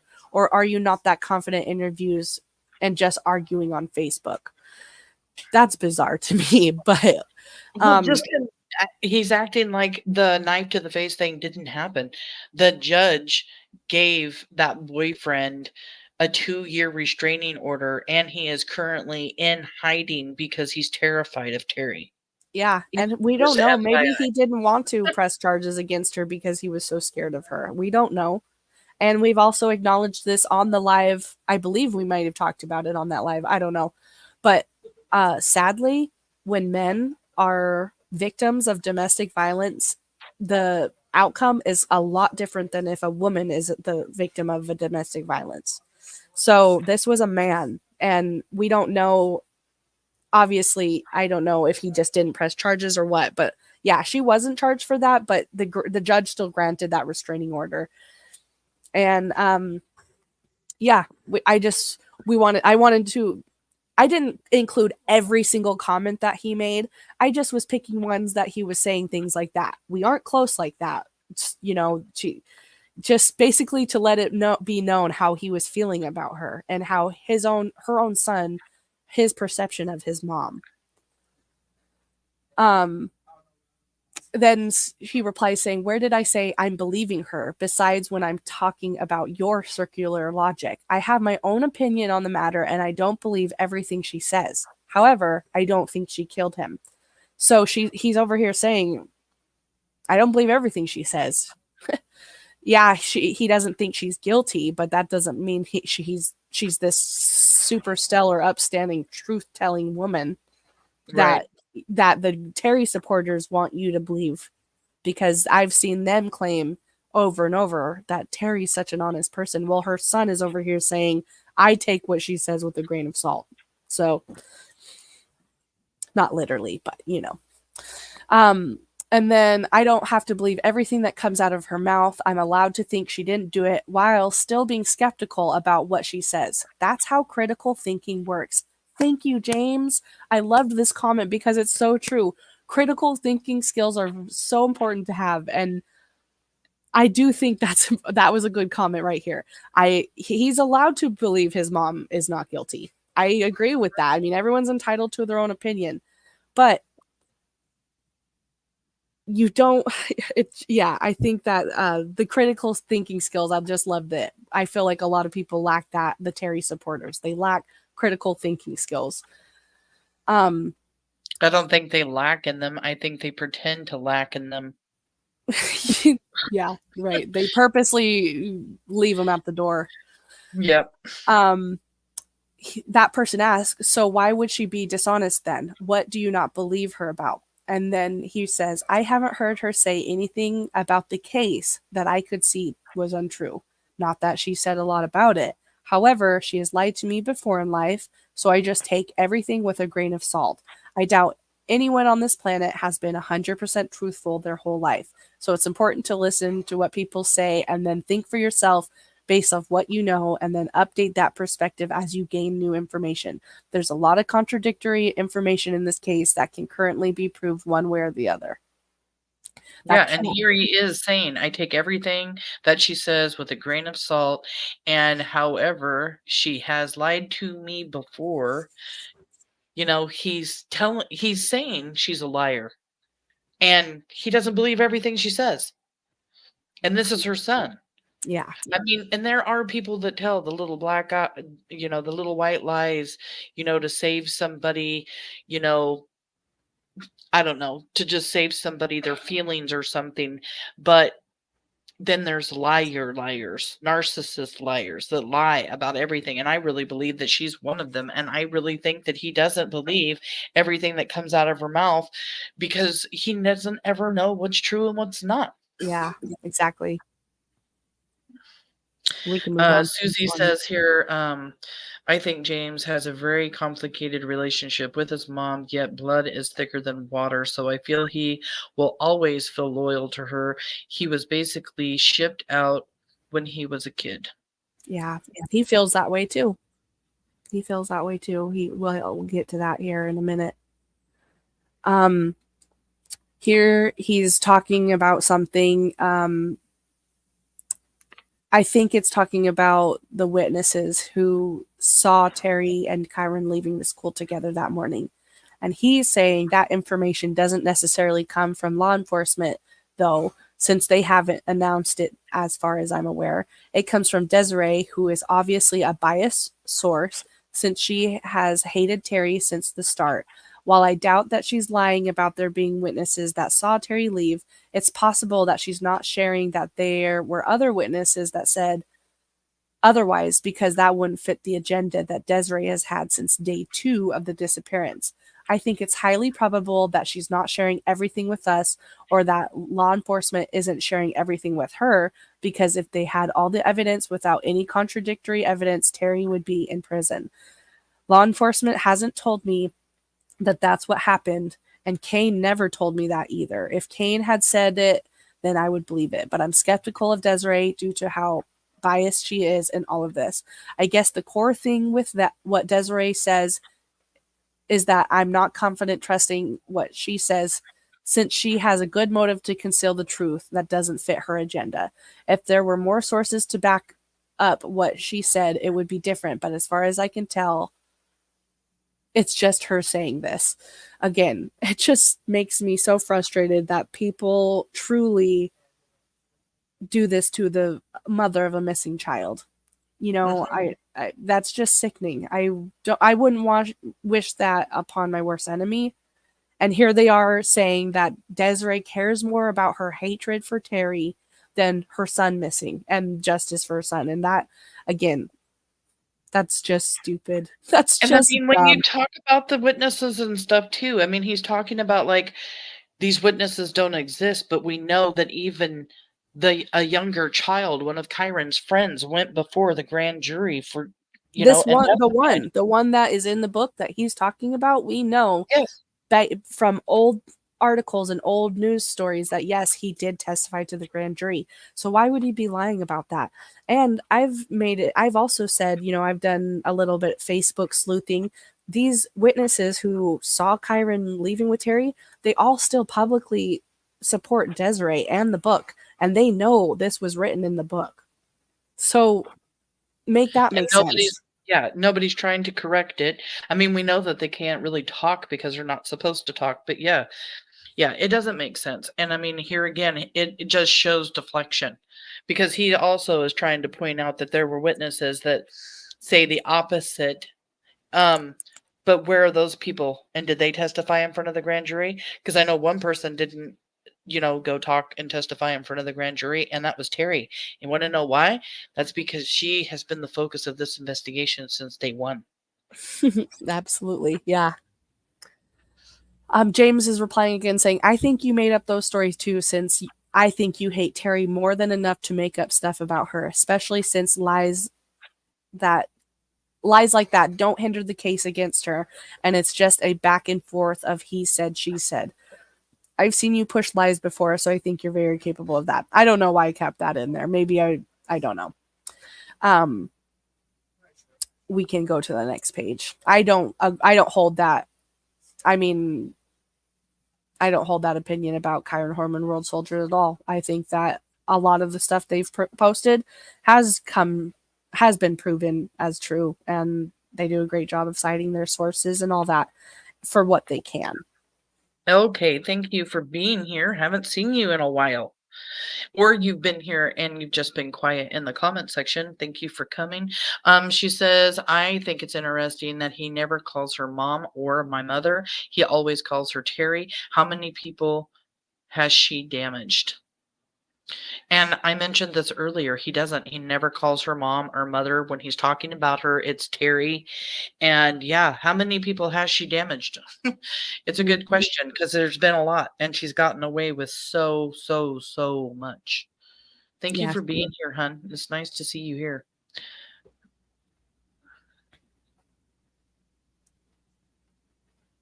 Okay, another reply. If it was, I kind of got the wrong impression from some people.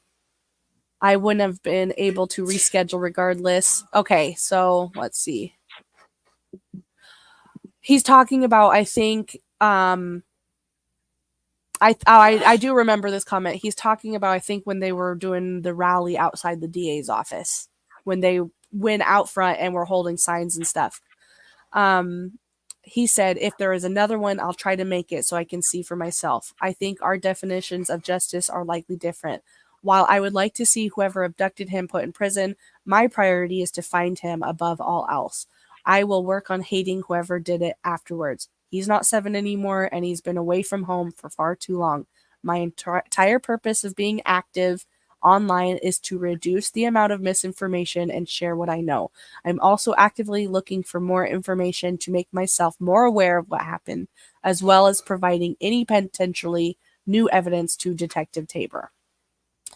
I screenshotted that because, again, he was aligning himself with people that spread so much misinformation. And I also have wondered to myself, is that why he stopped doing the groups? Because those people were spreading so much freaking lies and misinformation and unverifiable claims.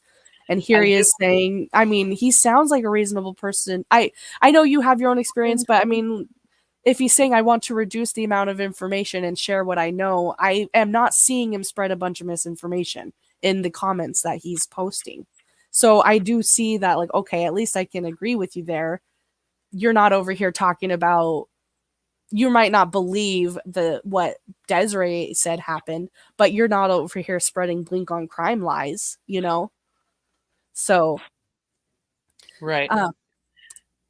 But yeah, so anyway, I just thought that was interesting. And again, we talked about it already. Yes, whoever abducted him needs to be put in prison. And we don't know if that person made absolute sure that no one would find him. There are ways to do that. And yeah, it's kind of weird. We can go to the next one. Sorry, I had to write a message.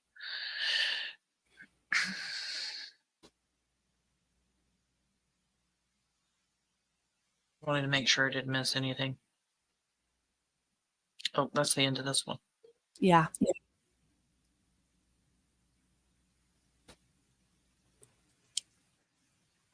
Is there any questions?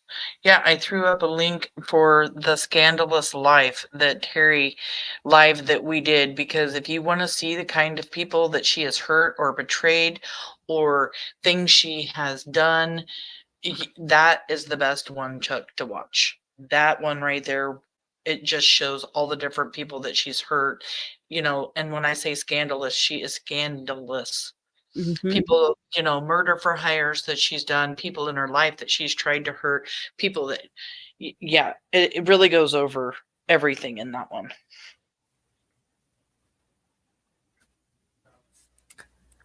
Okay, this is the Terri has not paid child support claims. Okay, this is one that goes round and round and round in the groups.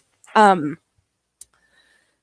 Horman World Soldier has this text message on the screen. It's a unnamed source. She's not revealed her source, but the conversation basically asks, can you confirm one way or the other, has Terri paid child support? And they said, no, I don't. I can't remember if it's, for sure she never has, or I don't think she has. But that text message thread says something that says Terri didn't pay child support. Someone asks, is this Kane you're talking to? Kyron Horman, World Soldier, says, I'll never tell my sources, which is why I'm trusted, because people will tell her things because she's not revealing who it is. It's anonymous. James straight up says, that's not how Kane talks. And Kyron Horman, World Soldiers, confirms it's not Kane, but it is a very reliable source. And then James says, I know she is paid since I've seen the bank statements. She sends a check to Steve every month. So he is saying he saw her bank statements and that she sends a check to her attorney to pay child support for her every month. That's weird. Someone says, I'm calling BS. My ex pays me child support and he doesn't pay it by check to me. It goes through the state. It comes out of his paychecks through his work. I've never heard of someone making child support payments through their attorney. And I totally agree. That's strange. I mean, if she wanted to maybe have it documented that she's making them, maybe she has her attorney do it or something. I don't know. I can kind of see it, kind of not see it. I don't know. But I don't know if attorneys do that is the question. I don't see it because A, she had two attorneys defend her, a criminal defense attorney and a family law attorney. So why wouldn't the family law attorney be the one that's taking the payments? Very true. And B, that would cost money for the attorney to do. It's not like they would just do that forever for free. This was the most highest paid attorney, or I would guess. I mean, I guess he might not. I don't know if he's the highest paid, but he is one of the best criminal defense attorneys in Oregon, and he's gonna lower himself down to paying someone's child support every month. That just is weird to me. It doesn't make sense, and I don't think it's true. Not saying that James is necessarily lying, but whatever he was told about this situation, there must have been a lie involved. How did he see the bank statements? How does he know? It's the same thing with Dee Dee. How does he know? We will get into that. Someone asks him, that's weird. How did you see this? Because over and over he's saying, we're not close, we're not close, we're not close. But then you saw the bank statements. So if you go to the next screen, it might end up talking about that. We'll just continue down this conversation. She says, I believe Steve, her attorney, handles it going to the state, but collects them all as proof of payment. I'm not exactly positive, though. I find it likely that your divorce wasn't quite as messy as this one, So again, Steve was never her divorce attorney. She had a divorce and custody attorney. His name was Peter Bunch. Steve was her criminal defense attorney. So it doesn't make sense. And it's 2024. You're going to need proof of payment through your attorney. That doesn't make any sense. And Beverly Lawyer over here is saying that, hold on one second. Oh, is this one a new one? Yes, this is in reply because they're going back and forth, and he kind of snarkily replies saying, she's over here including her personal experience with Oregon child support. And he says, luckily, I've learned how to not get anyone pregnant yet, so I haven't had to deal with that. But I think lawyers do what they think is best, even if there's an in-between step that they think is important. I think it's public knowledge that my grandparents paid for the lawyer and the retaining fee was covered as well. I don't think there's any other payments to pay to him. Just because they do something differently doesn't mean that they can't do it. I'm just telling you what I saw, which was proof of child support payments for over a year. So, yeah, again, he's just, he doesn't know for sure, but he's doubling down. This is why he thinks it makes sense to him. And L.K. McCain's asking, who is Steve? It's Stephen House. Yes, Stephen House. Right. He's calling him Stephen House, her criminal defense attorney. And then Beverly Lawyer says, never heard of any attorney handling child support. Not a criminal defense attorney. And I wish I would have known that that this was also going to mention the fact that he says he knows his grandparents paid for Stephen House, the attorney, because we've actually found information that they did put their house up. Yeah, they got a second mortgage on it or refinanced it or something and used the equity. Yeah, and they only did that for $160,000. And this attorney was paid $300,000. And it's been said that Terri was being quite scandalous trying to collect the other hundred and something dollars.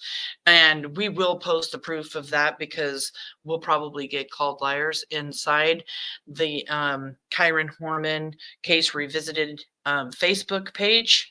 But yeah, Kaylee was able to look up the mortgage and see that they did put take out a second mortgage and stuff, but it wasn't for the full price of the attorney like everybody thinks.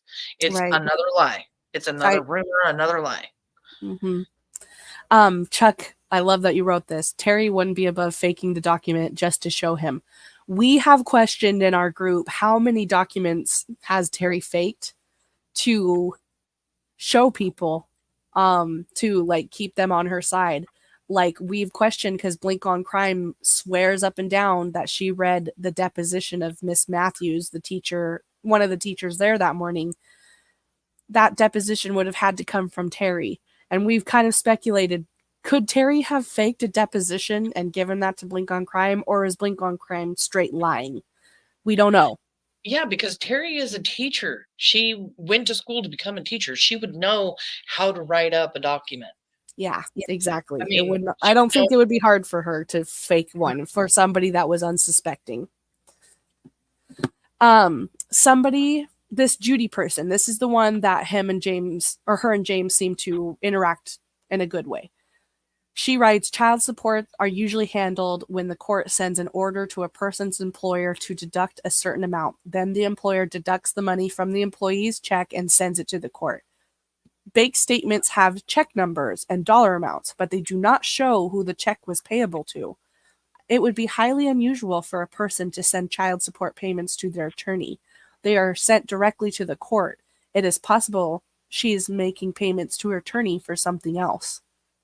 And then James says, I don't know why Steve, her attorney, handles them first, but it's for the same $224 each month that she owes in child support.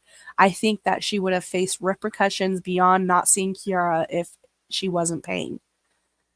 And I don't know if that's true because she wasn't allowed to have a pew-pew in her divorce and custody arrangement, but when she was down in California, she was never held responsible for stealing one.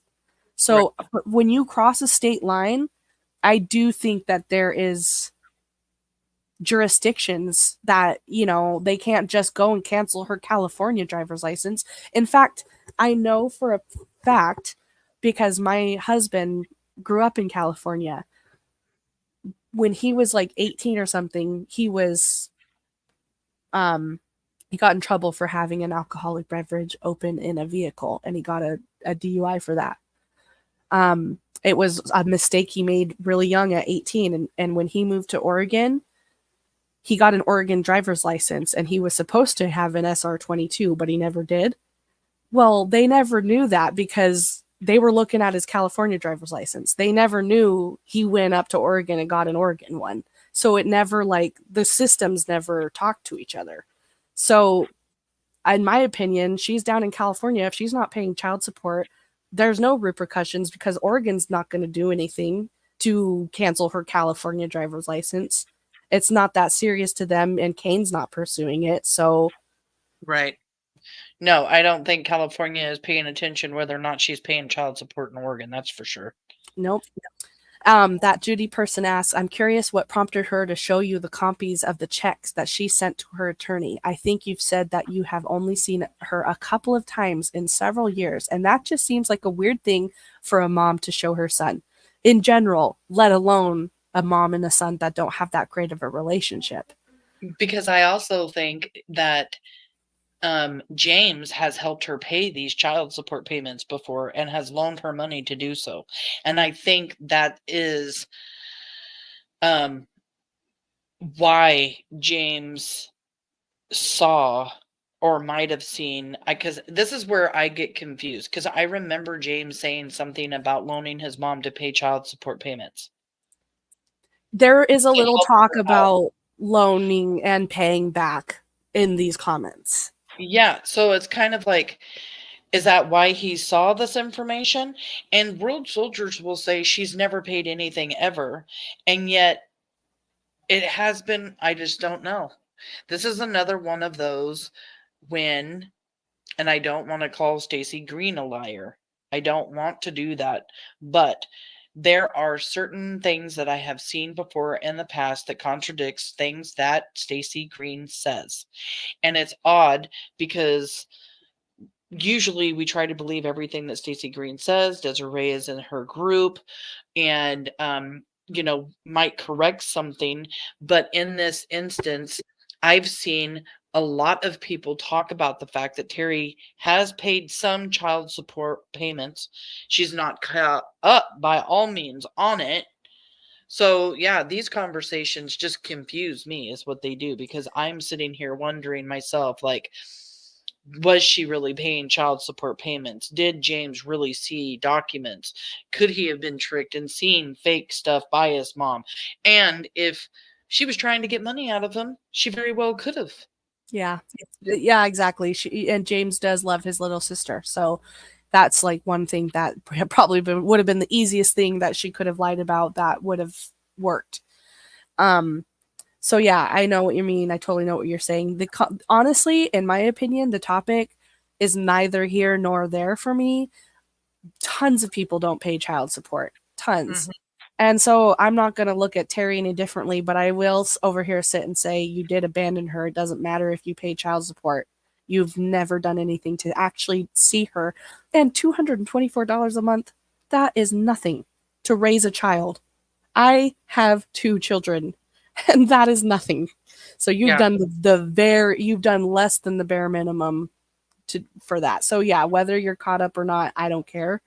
It's still the bare freaking minimum, aka nothing. And so this is a continuation from this same conversation. James is saying basically both her and my grandparents were not doing so hot financially, so I went through a year's worth of statements for both. I found all the auto renewals and then talked with them to see which ones they were actually using and canceled the rest. Then I organized payments in priority order of highest interest. The person replies saying, thanks for the response. I assume you saw the canceled checks since the bank statements would not have shown you who the checks were payable to. It is definitely unusual for someone to write checks to their attorney for child support because the attorney would not do this for free and they would have to turn around and pay the child support court. I'm not skeptical that you saw the payments. I'm skeptical that they were for child support. It's just not the way child support payments work, but I see that you were convinced. And he says, I saw the bank statements that showed the withdrawals. While I can understand your skepticism of what the checks were for, I think routing everything through her lawyer in a case like this isn't that weird. I'm not saying it's impossible I'm wrong, but my grandparents told me they were child support. I guess they talked to Steve about it, and I trust what they say.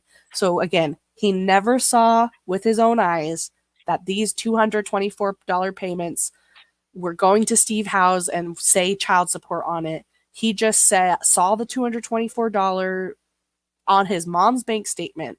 The grandparents told James they were for child support because Steve told the grandparents that. It's just getting a little weird around here. You know what I mean? Like that's strange. Terri's not even Terri herself told you. The grandparents told you, and Steve told them. And Terri's not involved in this conversation or once in this comment. Very strange. Very strange. Yeah, and Chuck says, is it called Family Enforcement Programs? I think it's called Child Enforcement Office. Mm-hmm. The I other parent couldn't tell you. pays the program, then they pay the parent the child support. Yes, you pay the enforcement office the payment, and then they pay child support. At least that's how it was paid to me by my oldest father through child enforcement office. Michigan, you go to jail for not paying child support. In Oregon, I know that there are repercussions, but I will just say I know people that have never paid child support even though they were supposed to, and the mothers did not pursue anything. So all that happened is that they owed a lot of back child support, but nothing, like they never had warrants for their arrest. They were trying to live and do work under the table because as soon as they got a job, they would get garnished and stuff. But they weren't, it made their life a little harder, but they weren't going to jail. They weren't facing jail time from the Yeah, and people in Oregon. my own experience too, again with my oldest father not paying child support, it just kept growing and growing and growing. And then when he went to go file his taxes, the government would just take the money to pay me and the back child support. They would straight up take it out of his taxes when he filed. Exactly. And my uncle owed back child support, and he got in a car accident and got a settlement, and that they took it right off the top of that too. Anytime you come into something like that, yeah, they do know. So you will end up having to pay it, but yeah, I don't think they're like knocking down your door. Right. Judy replies again saying, I guess it all depends on if they heard it from your mother and simply believed what she said. Parents do that sometimes. So she's basically saying, I guess if Terri told them and they just took her word for it, then that might have been how that made its way to you. Anyway, divorce attorneys aren't in the business of keeping track of child support payments for 1 to 18 years for their clients. But it's clear that you're satisfied with what you have seen and been told. And that's so true. I mean, I would love to hear even one example of a attorney doing this for their client. The baby was, I think, what, 3 or 4 whenever this was ordered of her, when the custody was finalized. So yeah, that's a long time that they are committed to doing this. Let's do the math on that. So the baby was 18 months old It when was Kyron, 2008. Yeah, she was born in 2008. And the divorce was settled, the custody was settled in 2014. June of 2014. almost 6 years old. So yeah. Yeah, almost 6 years old. And yeah, and not, and not done a damn thing to see her child. Not a damn thing. And she probably thinks, she probably thinks because she doesn't see her, why do I have to pay child support? Yeah. And I've gotten away with not. It is being said by Stacey Green that she has never paid a damn thing, and she says that she's got inside information to prove that. It's just when you see all of this and you hear everybody talking about it and see James saying that he saw all this paperwork, it just starts getting confusing, even for a person like me that's been invested in this case for all these years, to try to decipher, like, okay, did she or didn't? But like you said earlier, it really doesn't matter whether she has or not. But I could definitely see Terri saying, like, why the hell should I pay child support? Nobody's allowing me to see her. Yeah, exactly. I'm not allowed to. And yeah, and she seems to feel like she can get away with so much. So I could see how something could be thrown to the wayside like that. This is an important comment to finish reading because it was totally eye-opening to me. She says, it seems with your mom, there is always some unusual explanation. Remember when she drove drunk with you in the car, but was not honest with you about it? And then it goes on saying that doesn't take away from her decision not to follow the steps to gain revisitation with your sister. So this is that Judy person. They must have talked about this. I could not find the original conversation about that, where she's saying, remember when she drove drunk with you in the car, but was not honest with you about it. Somewhere down the line, James had to have talked about this, because I don't know.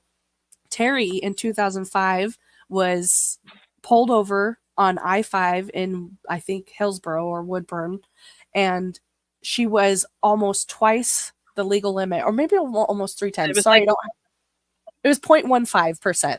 0.15%. And apparently she told James it was pills, because if we go to the next screen, he replies to that comment right there by saying, I'll just read the whole thing. They said they knew the information from Steve. If they had just heard it from Terri, I would have been much more skeptical. So that again, that's about the child support things. And then he goes on to say, regardless of whether it was alcohol or pills that time, likely alcohol, it wasn't safe for her to drive, and she got in trouble for it. As I've said, she's given me reason in the past to be skeptical of her word, which is why I'm not comfortable using my name to share her opinion for the things she has said to me. I agree that regardless of which step it is, there is always some holdup with the reunification process. It would be nice to know exactly what it was, though.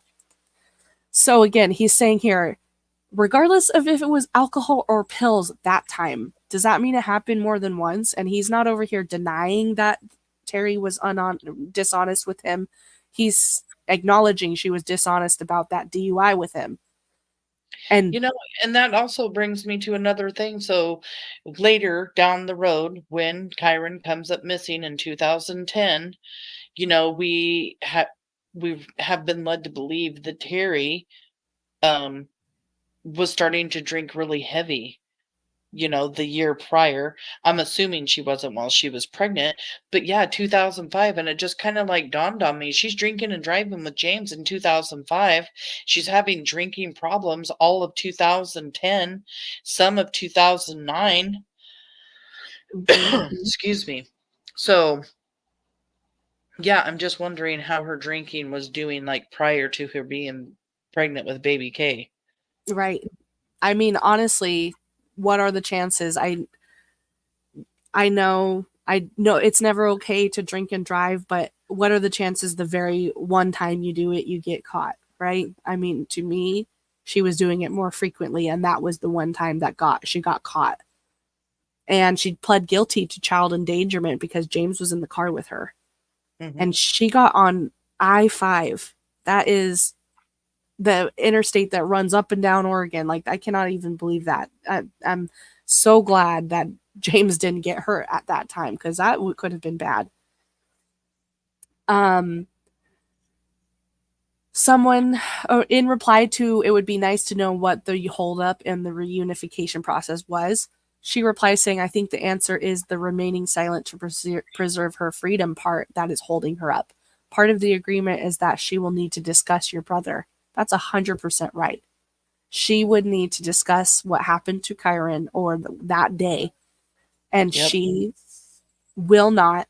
And that's why. That is 100% the holdup of why she chose to abandon her daughter. And if that is not a huge sign of guilt, I don't know what is. I mean, that is, to me, one of the biggest signs of guilt. It goes on. Kyron Horman, world soldier, keeps saying that she's not paying any child support. And then someone else adds on saying there's more than just a holdup on the reunification process. It has been over 10 years. It does not take 10 years to be reunited with your child unless it's something serious or just lack of doing anything. I mean, that's what it is. She just doesn't care. She knows that ship has sailed. Yep. And Chuck, to answer your question, would James not be able to have access to any custody divorce court documents about him? We have gotten all those court documents, so he'd be able to get all those court documents. Yes. In fact, I do. Alcohol levels, most of us would be passed out or worse. Yeah, exactly. And her drinking and driving picture of being arrested and in jail, she is messed up. She is messed up. She's hey, visibly. Kelly K. Mm-hmm. Kelly K is here. Nice to see you. Nice to see you, Lalas. I saw you way up there. Beverly Laura, definitely scared of getting caught. Chuck Anderson, thanks, Samantha. Oh, thank you for being here. Thank you for asking questions. We love it when people are asking questions. Yeah. And also, Chuck, as far as I can tell, I believe James has seen the divorce and custody paperwork himself. Yeah, because we had some of that in our Discord group. Exactly. And that is where I got these screenshots. These screenshots are James's screenshots. I did not take these screenshots. These are his. He collected the entire conversation himself and put it in a file in Discord. That's right, exactly. James is here replying about the reunification process, and now he's giving her an excuse. Terri doesn't have a lot of money the last time I checked, so I wouldn't be surprised if that is what is holding up the process. If there was something extra that required payment, something more than a few $100s, it could be something else though, I'm not positive. And to me, that is the biggest lame excuse anybody could make, because Terri's driving around a fancy car, and if I'm a mom, I'm going to be driving an old beater if it means I need to make a big payment to go see my daughter. I wouldn't care. You know what I mean? She has a house that she owns. Why isn't she taking equity out on her home? There's so many ways around a financial holdup. I mean, for goodness sake, her parents can't loan her money to see her daughter, but they can loan her $300,000 for a freaking criminal defense attorney? Make it make sense. It makes no sense. So, no, I don't believe it has anything to do with money, even if James here is trying to start some deflection or some excuses on her behalf. Right. Again, more conversation in Oregon. Money doesn't stop a parent from having parental rights. A parent's visitation isn't determined by child support. If a parent doesn't pay, first they lose their license, then comes jail time. Okay, so guess you can go to jail if you don't pay your child support, according to this person who says they have experience with it. I don't, so I can't say one way or the other. I'm just going to skip down to James's reply on the bottom. Oh, actually, you know what? Let me read Kyron Horman, World Soldiers. She says, money's not her holdup. She is her holdup. She will have to talk about Kyron, and she knows that will get her in lots of trouble. So screw that kid of hers. She wanted her for the child support anyways, just like you. Now she's using her own son to be her mouthpiece. And, oh, darn it. There was another comment that I don't think I included. That Stacy with Kyron Horman World Soldiers was asking James, why does Terri not have a good relationship with her parents either?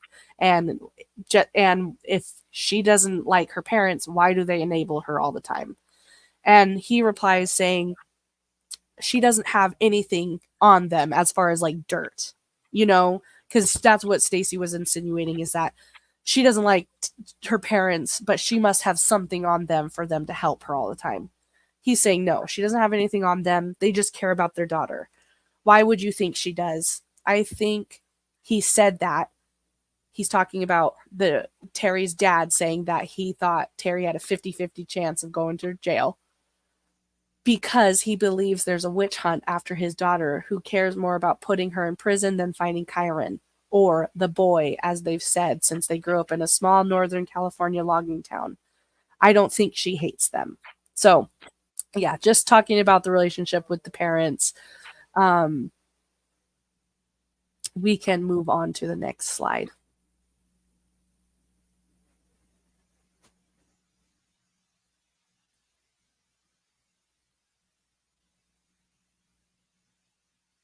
Okay, so here is a comment from somebody that's talking again about custody and the child support stuff, and James replies saying, I agree with that, which is why I believe that supports when I'm saying that she is paying child support, but there's some other requirement not being fulfilled. I can see how I could be wrong about money being a holdup, though. I've heard that she has done the initial steps, the evaluation, and parenting classes. However, I didn't see a certification or anything. What were the other steps that could hold up the process after the evaluation? The other steps, they started with that. They started with a mental evaluation. Writing notes back and forth to the daughter. Yes, but in the evaluation, I don't think she ever actually did it, because the evaluation was not protected. It was going to be shared with law enforcement, and it would have specifically addressed Kyron's disappearance. This is all written in the order. So Yep. she knew this. She never took the evaluation. And you want to know what's funny? The whole reason I even got involved in the custody divorce documents and why I read every freaking one of those documents is just what he said right here. I didn't see a certification or anything. That's true. In Oregon, it's required that a parent takes a parenting class when they go through custody, and that certification gets filed in their file. I Kane is, actually have Kane certification in our group yep, already posted before. Kane's, exactly. Kane's is in there. And when Samantha and I were talking about this before I ever ordered them, what made me realize something, it just clicked, it dawned on me. Terry's and Kane's divorce and custody says open. If you go to the court system and you go and you type in their names, it says their case is still open. And that's because to close it, you need to have the certification. It's still open to this day because Terri has never done anything.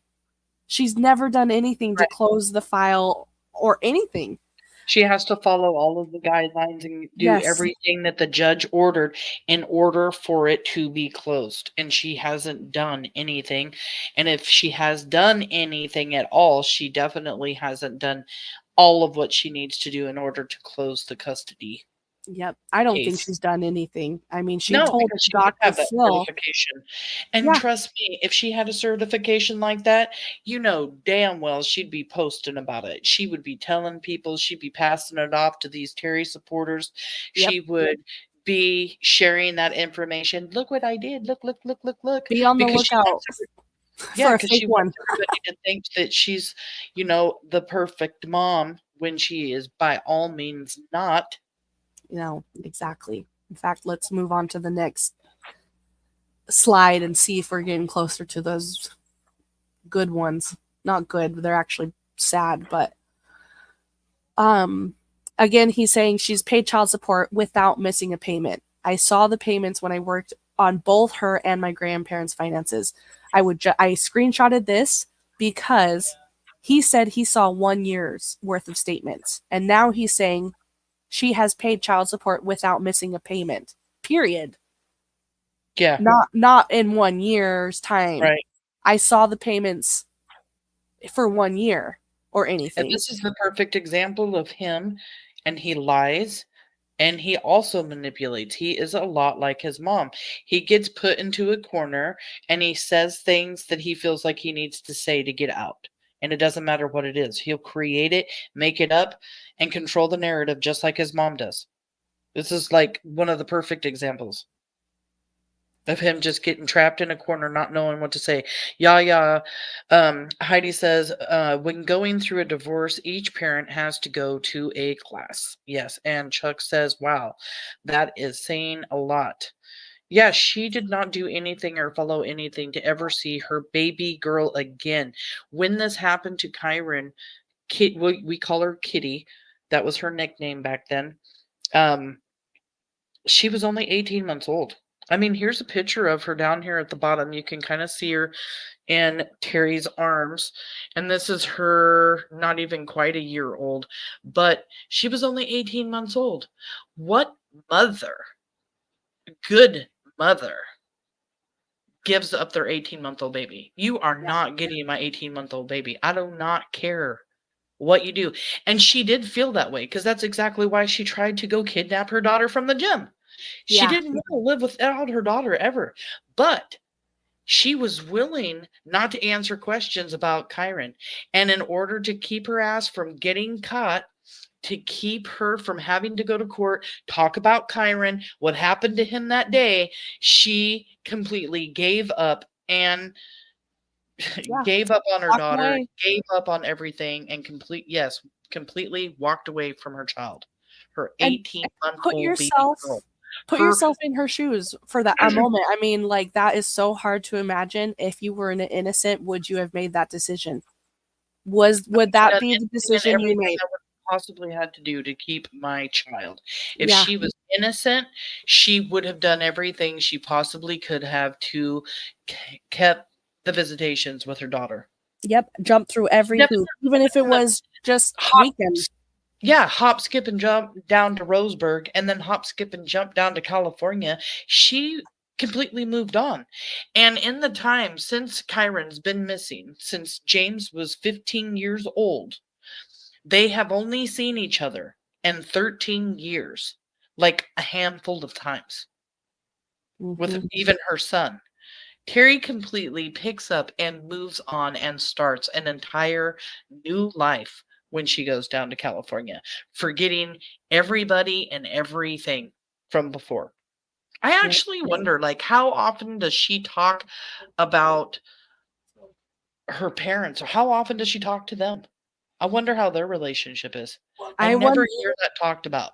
I wonder too. I wonder that to myself too, because like I mentioned earlier, a lot of people have things to say about Terri's parents because they are her parents. And excuse me, sorry guys, I'm battling a cough right now.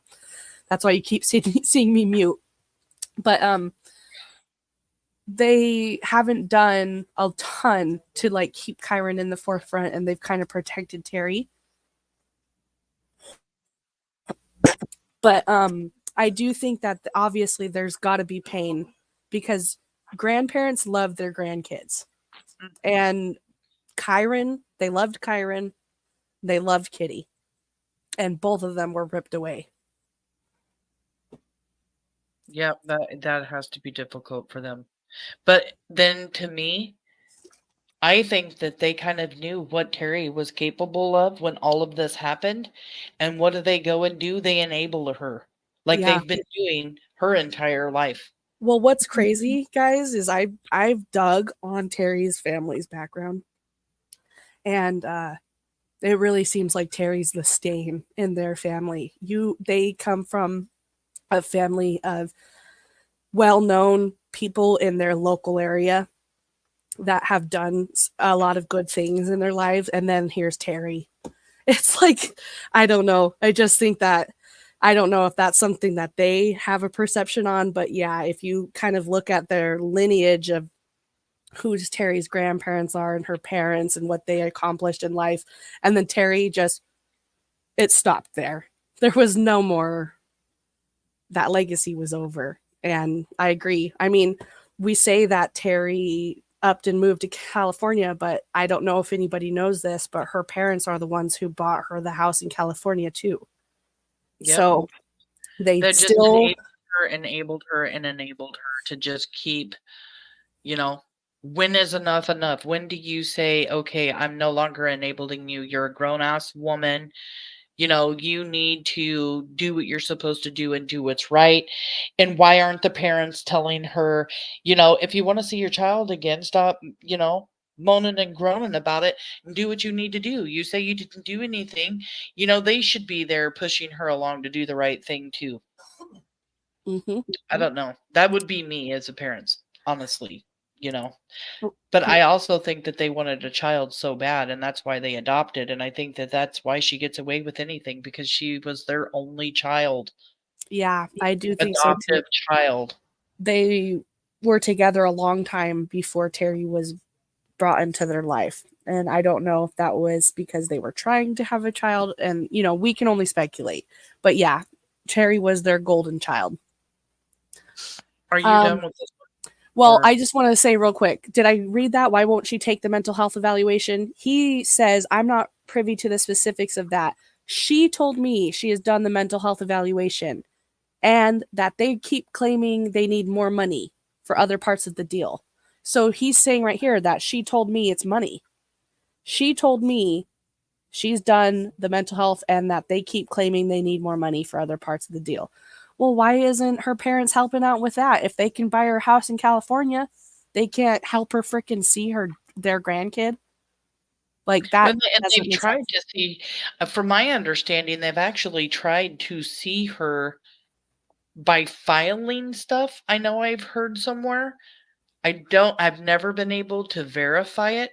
But I don't think Kane will still allow them to see her. Yeah. I know Kane takes obviously protecting her very seriously. So we can go to the next slide though. Okay. This is another comment to that woman he's talking to. He says, I haven't heard Kane say that. He has said that she hasn't done everything she needs to do for the reunification, but he didn't specify. So basically, I have a he said, she said situation. And I'm kind of getting tired of the same questions on repeat since we've talked enough about how my intent here isn't to defend her. It's to answer questions that I would actually know, and we've established that I don't talk to her that much. And I believe you, and definitely others have asked me the same question before. Why don't we focus more on Kyron's upbringing and what the family dynamics were prior to his disappearance? Or you could ask about what they're like. I'm not Terry's mouthpiece. And where the exact point that's being halted at in the reunification process is something that likely only she, the lawyers, and Kane, and maybe the detectives are aware of. I agree. We don't know, but the truth of the matter is she's never seen her daughter, and there's been lots of times that the Terry supporters have tried to lie to people to say that, oh, she secretly sees her daughter. No, it's a lie. Even James is over here acknowledging that, yep, they don't have this reunification. It's been halted. It's never happened, and I don't know why. Yeah, she's never done anything to see her. I Yep. don't know. Um,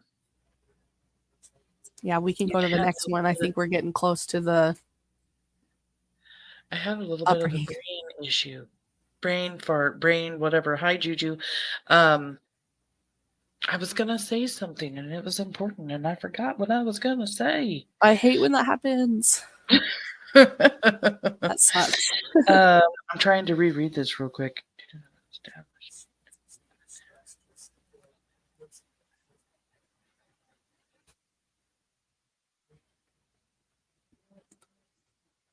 Someone wrote, or Beverly lawyer, maybe Terry's parents are scared of her. Yeah, maybe. Valid point. Totally valid. We I could see that. Yeah. I mean, I'm not scared of Terry, but it intimidates me just because of her pattern of behavior and lack of regard for others and her selfish actions. Yeah, people were talking about this in our Facebook group the other day, and we were also talking about it in an admin chat about being afraid of Terry. I used to be when I was doing all those case studies and everything else, and I knew James was repeating what I was saying or talking to her about what we were talking about. And I'm like, sometimes she was on my radar and I would bring up Dee Dee or Terry, and it would scare me like, oh my God, if he tells her, like, and then I don't know what it was. It was just something instantly. I know it started around the time that I started talking with Detective Tabor. I think I felt like I was a little bit protected because I know he knew what I was doing and how I'm investigating and what I'm researching and everything else. And so, yeah, I don't care anymore. Mm-hmm. Um, it kind of scared me a little bit when I found out that there was a murder for hire on Stacy.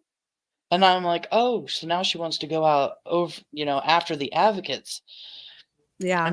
I just, yeah, I don't know.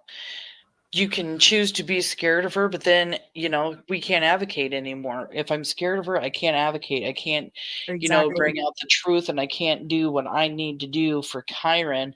And I think that's just what it came down to. Like, I'm willing to do what it takes to, you know, Yeah, I agree. show everybody her contradictions, show everybody her lies, talk about what she's trying to do even now, 13 later. She is active. Law enforcement is active and still investigating. Well, Terri Horman is just as active. She has never stopped in 13 years coming into groups, trying to control the narrative, trying to get people to come on the Terry side, the dark side, so to say, Mm-hmm. and just, her ways are just so telling. Like, an innocent person wouldn't be doing what she's doing. She wouldn't be stalking groups and in comment section on news and writing emails. She would have been out beating feet, hanging flyers, being there for Kyron. Kyron would have been a main focus, but her only focus has been herself. And when James sits here and talks about his mom and doesn't call her mom and doesn't call her mother and calls her a liar and says he can't believe what she says, he's pretty much confirming that all Terri does is think about herself. That's who's important. She's already given up him. She's already given up her other daughter. Lord knows what she did with Kyron.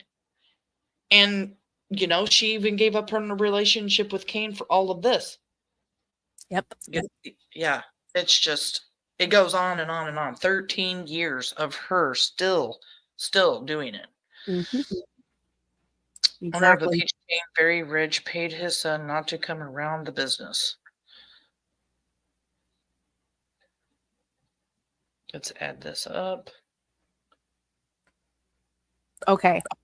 So, again, the previous comment he said was, I'm getting tired of answering these questions. Why don't you ask me some questions about the upbringing and things I actually would know? So that person asked some questions. I didn't get that screenshot.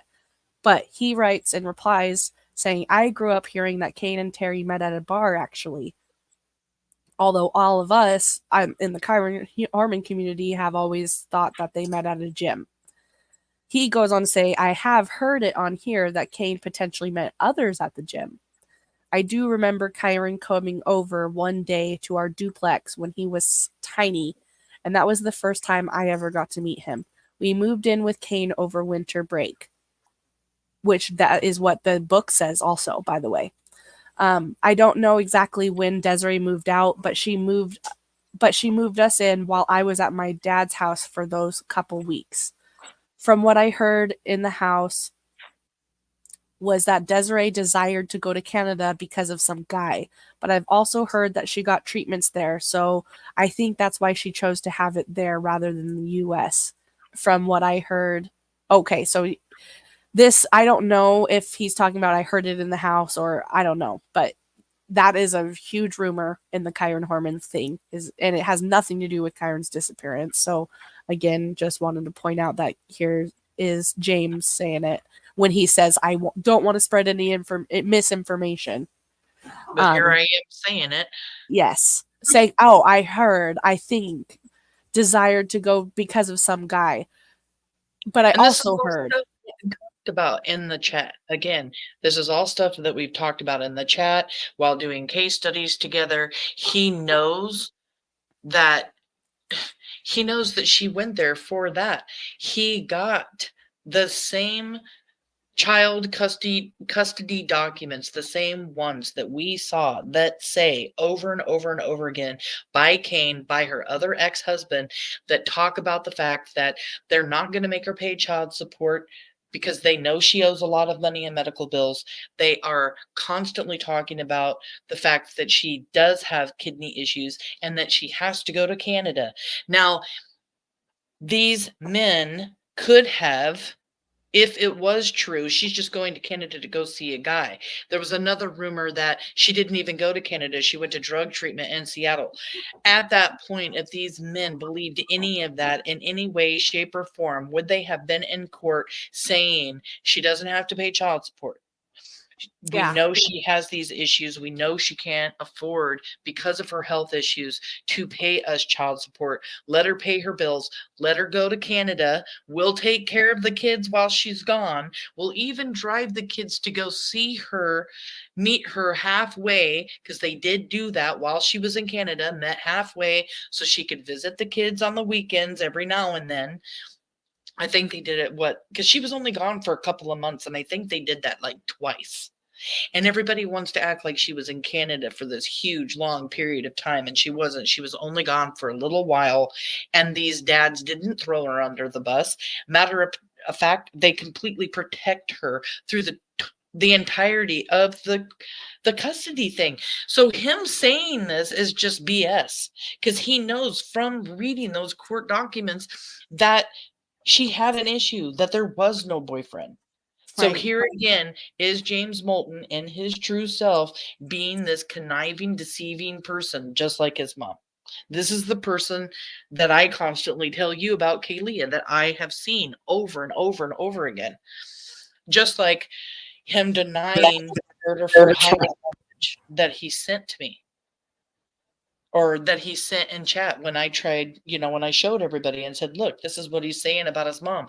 Where did you get that? I never did it. And then all of a sudden, you guys, I went from being a computer dinosaur to being able to use some app or use some kind of creative tool on the computer to make messages look like they're real. I mean, come on. Meanwhile, they can go literally check their own freaking message chain and see that it is real, but whatever. Yeah. LK McCain says, psychopaths scare me. They are unpredictable and dangerous. I have to wonder if she has ever had a psych evaluation and been diagnosed. No, but she did take care of people in a mental facility. Can you believe that? Yeah. Hard to believe, but yeah. I don't know if your name's Kyrie. Thank you for being here. I'm late to this live, but I'll catch up later. Yes, please do. Thank you so much for being here. And Beverly Lawyer says Terry is the evil psychopath. Yeah. Exactly. I'll just finish this one real quick. I don't think Terry ever called Desiree pleading for her to take Kyron, considering how I saw her interact with Kyron and become his primary caregiver. But I will say I don't have any proof. Kyron did have a bedwetting problem, and they had plastic sheets for him. You can go to the next one. It continues.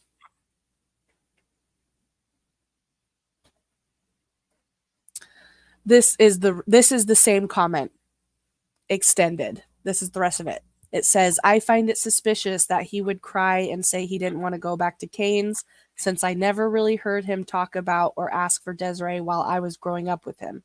He'd pretty much only talk about Mason. I think I'm spelling that right. If Terry and Kane were both strict with our schooling, and I spent most days in elementary school grounded due to one reason or another. So I think they eased up on Kyron a little bit, but obviously they were still strict. I never saw her passing out on the couch, and I would get up at night to get water. So you'd think I eventually would see it happen. Also, when Kane was away on business trips, my earlier bedtime wasn't enforced. So I was up usually until 11, and I never saw her do that. So I think he used that for custody reasons, unless she suddenly started it after she kicked me out. I don't know what he's talking about when he says, wait, you said after his disappearance? Kane moved out pretty quickly from what I remember due to the unalive for hire situation, less than 2 weeks, according to the sexting. So I think you might have that wrong. The shed situation didn't go like that. I'm glad I found this, because there is a story of James taking Kyron to the woods and getting on top of the shed and it collapsing down, I think, on top of Kyron or around him, and it scared him. And someone asked him about it, and he said the shed situation didn't go like that. Kyron was inside, and Terry and I were tearing apart an old shed that was on the property and throwing it into a burn pit.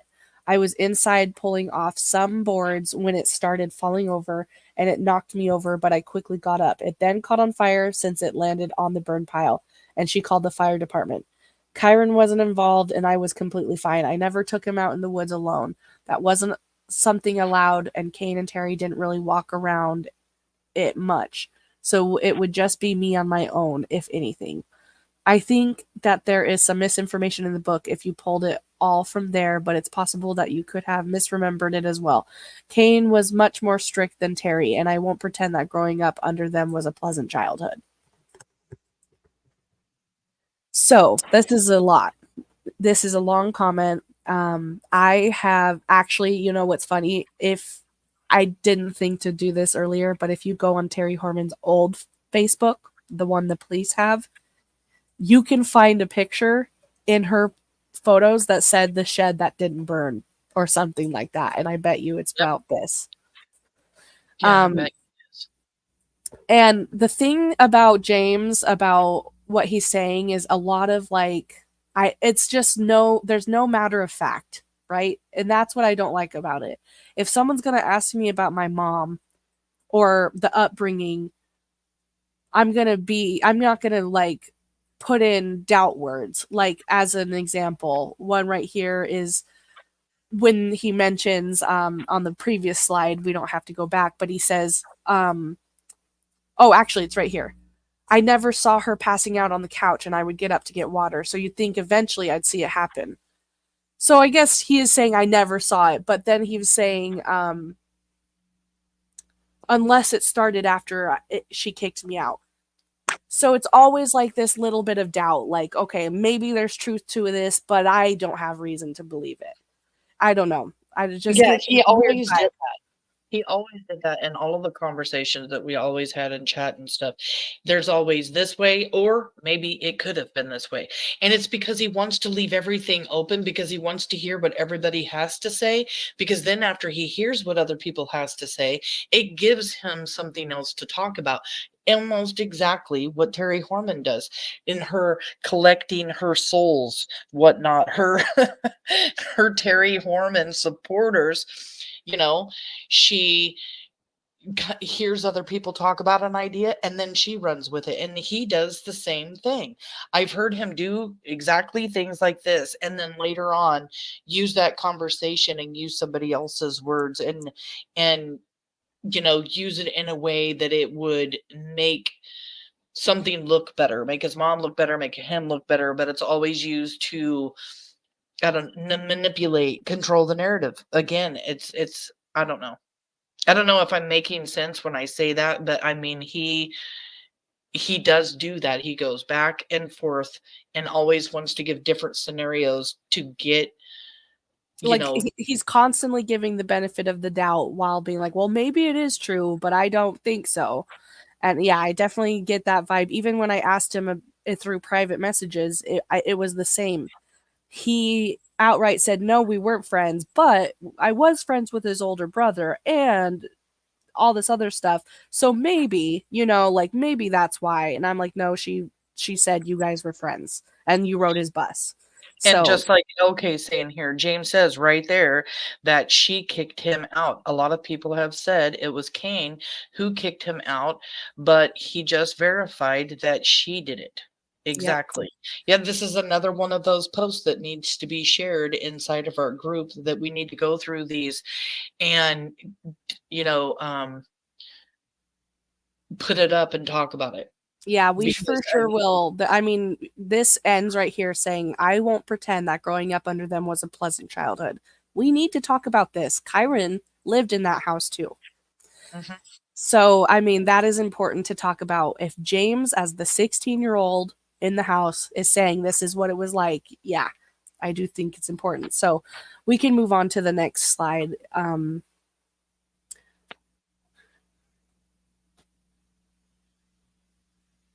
Okay. He's replying to someone and he says, I feel like the word means more to you guys than it does to me. I raised myself for a large portion of my life and just navigated around getting in trouble. Blood relations don't really mean anything to me. I care a lot more about the people who have invested time and energy into me and those I've invested in as well than those who happen to have similar lineage. Facts are facts, and I haven't lied on here. I've told the truth when I know it, and I've shared my opinion and expressed when I'm unsure otherwise. I'll ask him, but what if the answer is we don't have substantial evidence she did it or something along those lines? So what he's talking about right there is Kyron Horman, World Soldier, said to ask something of the detective or something. And he says, I'll ask, but what if he says this? I won't regret how it turns out, regardless of who harmed him. I'm choosing to put my energy in gathering as much information that I can and pursuing leads that may have been ignored due to the focus on her. If I'm wrong, so be it. How would that stop me from being able to trust anyone? My opinion that she didn't do it isn't based on trusting her. It's based on what I experience. I don't trust her that much. Yeah, he's saying, I don't trust her that much. So he doesn't even trust her. He says, I raised myself for the large portion of my life. So he's pretty much saying, I did it myself, which he did, Yeah, and he he got kicked navigated out. around in Mm-hmm. trouble. He got kicked out when he was 15. His dad pretty much abandoned him, but yet he chose to go back and live with him, or not go back, but go live with him when Terri moves down to Roseburg after Kyron comes up missing. Yeah. Very strange. And he only cares about the people who have invested their time and energy into him, like Cain. Cain focused on him. They were actually very, very close. And it's unfortunate that they don't talk to each other, anymore. But James took pictures of the baby and sent them to his mom, and that was not allowed. And that was a big, huge no-no to Cain. And that's why, I'm Cain sure ended it up. felt like a breach of trust, at that point, Cain and James were not really in a father-son relationship. I mean, kinda, but at that point, that had been a few years removed of that father-son relationship, and it's so fragile. And then he finds out that allegedly James is doing this behind his back when I believe Cain even specifically asked him not to. I think we have comments that say that. We will see. But yeah, I mean, that probably felt like a breach of trust. And I don't blame Cain for being like, well, obviously I can't trust you. I can't have you around my most important thing. Since Kyron's not here, well, guess what? I'm going to make damn sure that kitty is protected. Right. And here he is, he's talking about how he's going to be going and talking to the attorney. And I just have to say it again. He did. He went and he talked to the attorney, and we The were detective. also, yeah, that's what I The meant. detective, Detective. yeah. Thank you. Went and talked to the detective, and we were excited. We had all loaded him up with a whole bunch of questions to ask the detective. When he went, he came back. He hadn't asked him anything that any of us, even though we were asked to come up with multiple questions. All of us come up with multiple questions. So we all come up with all of these questions for him to ask the attorney or a detective. And then when he gets done, he didn't get a chance, he said to every single one of us. I didn't get a chance to ask him that. I didn't get a chance to ask him that. And then he comes back with a bunch of BS saying that this is what the detective told him when it's not what the detective told him. Because you But spoke that's with what the he wanted detective us. after the Yeah. fact, and the detective cleared up some things to you. I mean, I even gave over some of my case studies to James that he was supposed to turn in to the detective that he never turned in to the detective ever. So used, abused, like, why was he putting us all through this when he never ever was going to follow through with a damn thing? What was the purpose? Which has always led me to believe, did his mom put him up to collecting all of these people to come up with different scenarios on how Kyron disappeared to get her, you know, off being guilty, to get detectives to look somewhere else? If he could just find one thing to hand over to the detective and said, hey, you should look at this. But yeah, I'm sorry. I get ticked off talking about James. He pisses me off. I wasted 2 years of my life. 2 years. Yeah, I know. I can only imagine. I'm glad that I came in kind of at the tail end of things, and I didn't waste as much time. But I definitely feel as used and frustrated for the small portion that I was sucked in over there, and it Well, I never guess was it with was. James. Yeah, I guess I should just say it was a year. I did other research for a year before that, but James says right there. Oh, that was the same comment I read earlier. Yeah, so I think these are some duplicates, maybe. Um, it's like the hard thing is these are multiple threads on these posts, so they kind of bounce back and forth. But yeah, back to child support. Somebody says she showed you faked evidence, and he says it wasn't faked. It was in a bank. It was in the bank account looking at statements. So yeah, again, he's just doubling down that nope, it wasn't fake. And when we found out in previous comments that we already went over that he just saw the dollar amount and the grandparents told him it was going to Steve, and Steve told them. Not Terri wasn't involved in any of that. So We can go to the next. Sorry, I was replying.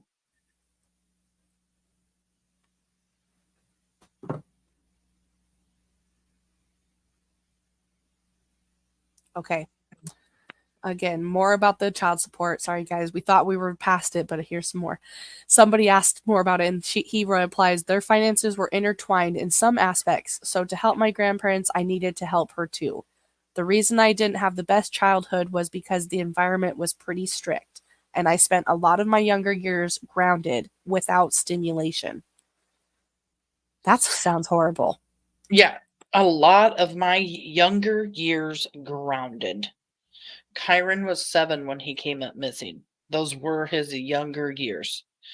And here James is saying, I was grounded most of my younger years. And we hear And all the time that Terri was very strict about the color coding that none of the other parents used, and that she was obsessive about him having a good report. and if he didn't, he'd make Cain punish him. And if he didn't punish him the way that she wanted to, they would fight and argue about it, which is another thing. He says they never fought and argued about it, but Cain himself said that they would fight about it. Maybe they did it, where the kids weren't seeing, but they were definitely fighting about a few things. And Cain wouldn't have fought with Terri over that unless he really thought that it was a little bit overboard. A little, and he called it obsessive. She was Mm-hmm. obsessed with this color code system. Kyron having to come home with a good color that day from school, and she wanted to know every single day. It wasn't at the end of the week or every other day. She wanted to know at the end of every day what color he was getting at school. Now, this is where the deflection comes in. Potentially due to age, but for whatever reason, Kyron had it less strict than I did when I was younger. I think it's because Cain was there. Cain was there intervening and saying, hello, you can't do this. So anyway, he goes on to say, I never saw them ground him. He didn't really have chores besides feeding the cat, and spanking wasn't even really a thing.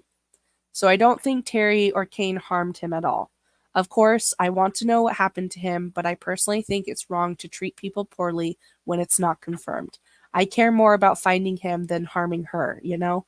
Also, if she didn't do it, I would feel bad for hounding an innocent mother in the worst way possible, as well as regretting that I didn't look elsewhere. I wasn't there when he disappeared because I had been kicked out a few months prior.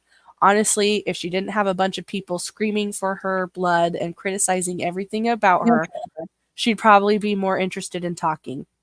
Why would anyone be compelled to answer questions to people that treat them poorly, you know?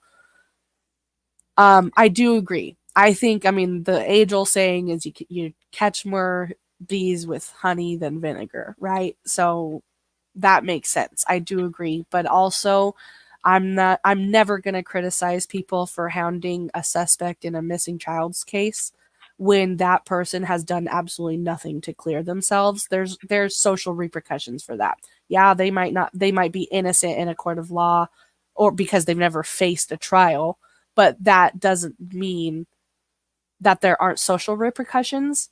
And I know people don't agree with me on this, but guess what? What if the social pressure was what was causing her to mess up in 2017, where she almost got arrested and she almost was slipping up? And there's so many other cases where people keep pressure on the long-term suspect. The one that's coming to mind, I've talked about it before, is Kristen Smart. Paul Flores was the original suspect for 25 years. And there were people just like Stacey Green out there constantly putting pressure on him and his family. And eventually, that's what broke the case. It's the people that's keeping it alive. So I'm never going to talk badly about people who want to ask Terri, where's freaking Kyron, or ask Dee Dee, where's Kyron, because they've never done anything to clear themselves in a missing child's case. And if they want to sit here and say they're innocent, then they can go do so. Until then, guess what? We're going to keep asking you, where's Kyron? Yeah, and when he's sitting here saying, like, also, if she didn't do it, I bet, or I would feel bad for hounding an innocent mother in the worst way possible. Here, he can call her mother when he's referencing to Kyron, but he can't call her a mom or a mother.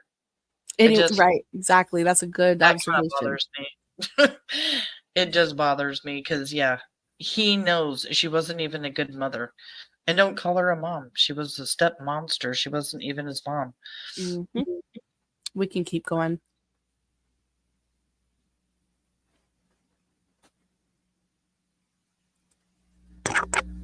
Okay, this is the same comment. I'll just finish it up. I don't know if it's Let's relevant, but answer this question real quick. Sorry to interrupt. okay. Yaya says, question. I'm not up on this case as you two, however. How old was James when Kyron went missing? He was 15. Where was he during this time? He was I at think in Roseburg. yeah, he was in Roseburg, and then he left and went to yep, why am I forgetting the name? Boy Scouts camp. He was in Roseburg, and then I think I want to say it was earlier in that day or earlier that week he had left to go to Boy Scouts camp. Um but he was ruled out. He wasn't anywhere around when Kyron came up missing. Terri had kicked him out like 4 or 5 months prior. Mhm. You know what's interesting is Cain was his stepfather, but never. I don't know why, but he never adopted James for whatever reason, even though James's father was not in James's life. And I can only speculate, but I believe that was intentional because Terri was getting child support from the father. Mhm. This so this is funny. Not even she was getting child support from James's first stepfather that Yep. didn't even have a relationship with James at all anymore. He was paying child support for James all those years, and I believe that's part of the reason why they decided never to have Cain adopt James. I don't know. I was not there. That's just speculation. But it is interesting that in January or actually December 29, 2009, January 2010, right before she kicks James out, which I think was February, she goes and legally changes his name from the stepfather who's paying child support, who's not in James's life. That was James's legal last name. Then in January 2010, she goes and files to have his legal name changed to her maiden name and not Horman. She doesn't talk to Cain about adopting James at that time, but she doesn't want James to have the last name of the other stepdad. And even That's though they had divorced and everything, she even went to try to get him to pay more child support. yeah, and then she kicked James out in February, and Still the collecting stepfather money. finds, still collects money. The stepfather finds out, oh my god, I'm paying this woman child support and he doesn't even live with her. So he contests the court to say, hey, I need to stop paying child support. And she fights it. She denies that she kicked him out in February and says that the stepfather doesn't have his facts straight. But thankfully, the courts, they do like the truth. They do like facts. She ended up she didn't agree. She didn't admit to the fact that she was collecting the child support while he wasn't living with her, but she did agree to stop the child support from that then on. So she was kind of like put in a corner and she still didn't admit it, but she was like, okay, well, I'm caught red handed, so I can't keep catching or Yep. cashing in this money anymore. So that just shows the type of person, one example of the type of person that Terri is. Anyway, so anyway, this is a continuation of the comment of the one we just read. He's saying, if I agree that if everything on here is true, why wouldn't she be in prison? It would only make sense. As for why she doesn't see Kitty, I also wish I knew exactly what was holding things up. I won't have evidence for everything. I'm sharing my personal experiences and I don't document my whole life. It also seems a little hypocritical since I usually the only one that seems to really need proof on here. Fair enough, fair enough. From what I've heard, since no one has shared real proof, is that there are witnesses claiming that they saw Terri leave with Kyron. There are witnesses that saw Kyron later that morning, and that Stephen House has witnesses that exonerate her, apparently. Without real proof, it is difficult to decipher what is true or if some of those witnesses are mistaken on either side. I talked to her and others about the things that happened while I was there for the week immediately following his disappearance. But since we don't talk that much, I really haven't asked. I agree that I'm tired of this back and forth waiting game. Everybody needs to step up and prioritize finding him. If some of you think prosecuting her is the correct path, then fine. But I think the best path is looking at the leads that may have been ignored since the focus has been on Terri. Either way, I want things to speed up. I mean, yeah, I agree. I could go on and on about this. We've debunked a lot of what he just said in our own group. Well, and at the beginning of this, when you first started reading, it's talking about how he doesn't know why she's not seeing his sister. He does know why. He had the court documents. He read them. He saw them. He knows exactly what his mom has to do in order to see his sister. And yet here he is protecting her again by saying, I don't know why she's not seeing her. She's not seeing her because she didn't do what she was supposed to do in court to be able to see her. He knows that, and he's deflecting the information. Mm-hmm. We can skip these other comments. They're just some replies and stuff. We can kind of just focus on James's stuff here. Okay, here we go. From what I saw growing up, it just wouldn't make sense from my perspective that she harmed him or had someone harm him. She was the one that took care of him, and everything I saw suggested a loving relationship. I think she probably preferred him over me because he wasn't argumentative and would do what was asked of him. Not as in loves more, I think that was equal, just interaction wise. From what I've read from Dee Dee's interviews, is that they were friends but not best friends, and that Dee Dee felt compelled to help Terri during that time at the house because she saw someone in crisis and wanted to help. But I don't know exactly what their dynamic was. Dee Dee would come over once in a while, not super often or anything, and I don't have any memorable interactions with her. I believe the person she was sexting was Mike. I could be wrong, and after reading their sex, it sounds like he was trying to have fun. It wasn't like he was trying to throw away everything for her since he had a wife and kids. I mean, there's a lot to unpack here. First of all, he is saying, I think she probably preferred him over me because he wasn't argumentative and would do what was asked of him. I don't know. I'm just thinking again of Letitia Stout, who was very, very resentful of having to take care of her stepson, but still did so. Still, by all outward appearances, seemed like a loving stepmother until you got to her Google freaking searches and until you heard that god awful recording of her manipulating Gannon. We don't know what happened behind closed doors. We could keep going on to the next one. I never knew that Mike had a wife and kids, but like all of what he's saying right here is all a link on crime if you look at it. yeah, They, exactly. but they weren't best friends. That's in Blink on Crime. Dee Dee felt compelled to help Terri during a time at the house because she saw someone in crisis. That's on Blink on Crime. So he's reading what's on Blink on Crime, listening to what his mom tells him, listening to these Terri supporters in this case study group, and answering questions. That's like I said, he gathers information and uses it when he gets a chance to. This is a perfect example of that. Mm-hmm.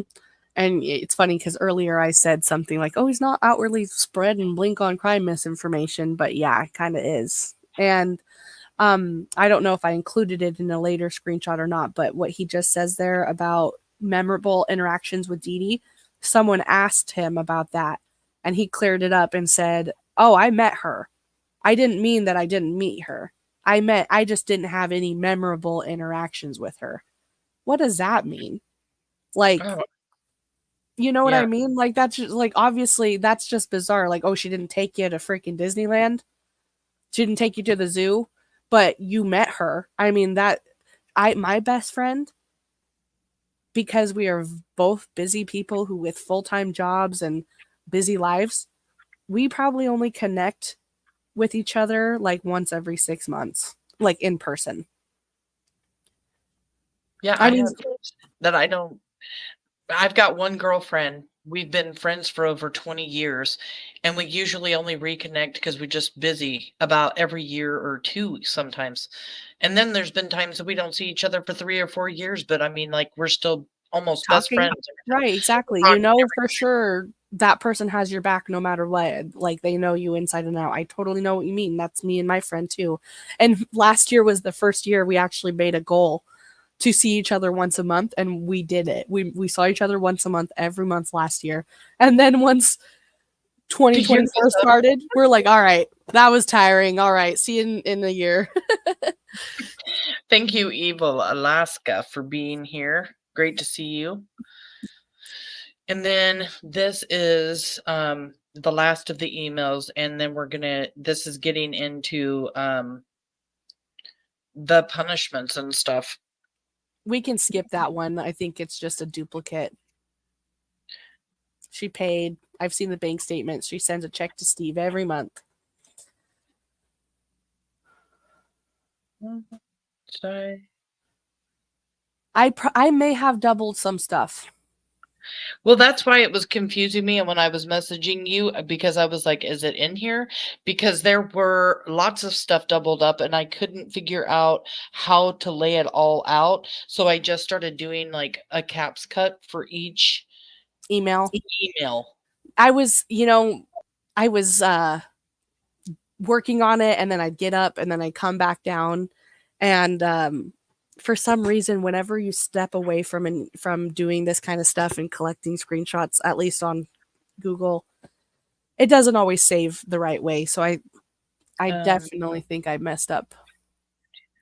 Yeah, we've read these.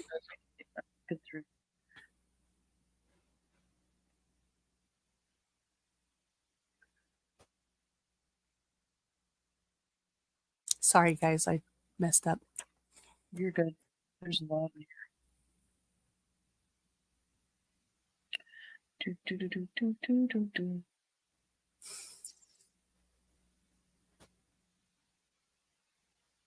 Did we read this one? About No, him not being jealous of Kyron? no. Somebody accused after James. This is where it picked off. Where James is over here talking about the fact that Terri treated Kyron better. The response from Kyron Horman World Soldier was, well, were you jealous of him then? Because he was being treated better than you. James says, I wasn't jealous of Kyron. Why would I want him to go through that? I think that as they matured, they learned from their mistakes. Keep in mind that at the time I moved in with Kane, he would have been 28, Desiree would have been 30, and Terri would have been 32. All fairly young still. I'm not lying. We had a whole argument about this once before. Stop making things up. There's still the bounty if you can screenshot me to prove me lying about anything. So he's basically saying you need to prove me I'm lying, and yeah. So they get in this back and forth about his honesty, but Terri's the oldest one here. That's what I find funny is she's the oldest one, and he's the one saying that he had the crappy strict childhood and was grounded every freaking day in elementary school. That's just hard for me to believe. I have a son in elementary school, and I can't imagine. That's Thanks just for such a the negative thumbs vibe. up, Cody. Yes. Good good reminder, I mean. Excuse me. He's questioned the information Desiree and Kane has said publicly. And it's said because since law enforcement has never themselves come out and say that they meet with Kane and Desiree and have given them this information, that he doubts that they have for some reason. So he's saying right here, I haven't seen the evidence to support that law enforcement briefed them, and I've only heard you all claim that it happened. So he has a problem with people believing that Desiree and Kane have special privy information because they're the parents of the boy who's missing. Which they do, though, because you Yes. found out that information. Yep. In Oregon state a state constitution, they're recognized as a victim of a crime, and they are entitled to special information as victims are in crimes. And then it continues saying, didn't you post something on here about Kane's reaction to the emails being abnormal, or was it the open discussion group? It kind of blends together a little bit. I have heard him state that he finds it unlikely that she wasn't involved. However, I think he's been a great example of not getting consumed by the hate and trying to help in more productive ways. And yeah, I think a lot of people look towards Kane and they're like, where are you? But I do think that he does a lot of things behind the scenes and helps Kyron's case in ways that we can't see. He has his own reasons for that, but he has never ever came out and said he didn't believe Terri was involved. Even as recent as that HLN nightmare, he's still blaming her and saying, what the hell, you didn't clear yourself and all that. So we can keep going. Sorry, I had to reply to that. My phone only wants to go off when I'm live.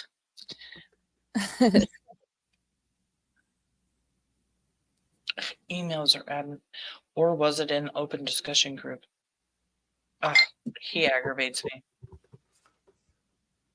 He aggravates. Yeah, Kane has seen the emails. He talks about it in the Dr. Phil show. So so again, this is someone saying, how are you going to sit here and say that Kane and Desiree haven't been briefed by law enforcement and given information? And he's over here saying, I didn't say they haven't been briefed. I said that I haven't heard any of them say they have been briefed. Oh, God. Yes. So it's like literally semantics. So because they haven't outright said, I got this information from law enforcement, you think they're just making it up or what? I don't know. I've not heard Ellie say that they briefed them about having witnesses seeing Terri. I've only heard you all say that.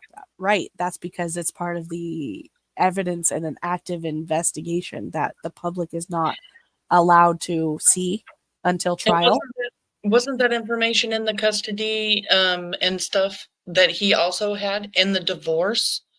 Because in yes, court, he had Desiree and Kane's divorce also, and it talked about the privy information that they were allowed. So here again, he is straight up lying when he says, you guys are the only ones who say that, when he had the documents at the time that proved that they were they did get. I'll give him the benefit of the doubt that he's not as crazy as me, and he probably didn't read every word on every page, just like I did. I mean, it took me some time to get through.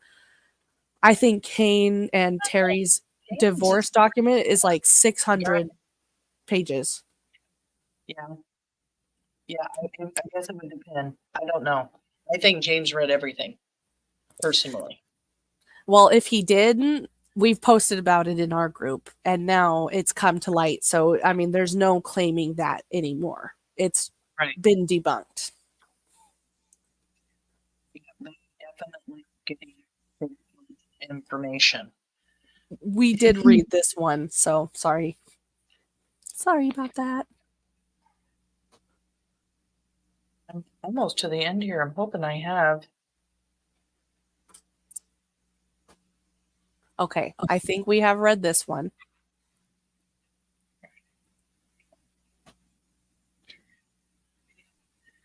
I hope we have the one.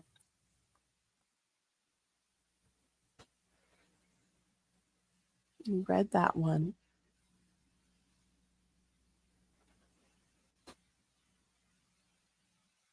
We did read that one. Yep, we're to the end here.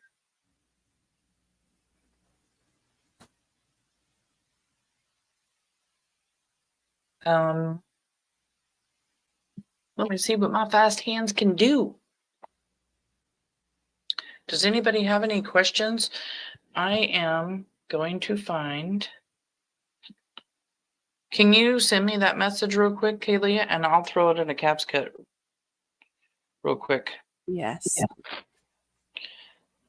Get over to my caps cut.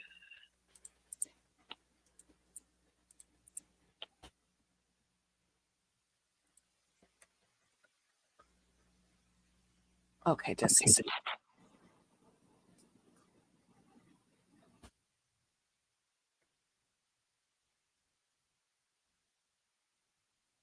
Okay, I just sent it to you. You should get it any minute.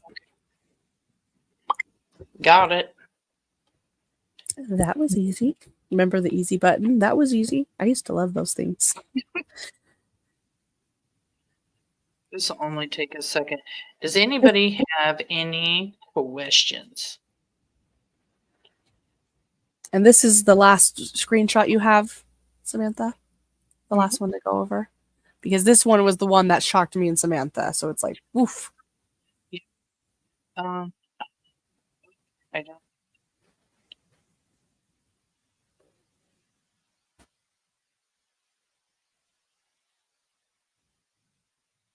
What the heck happened?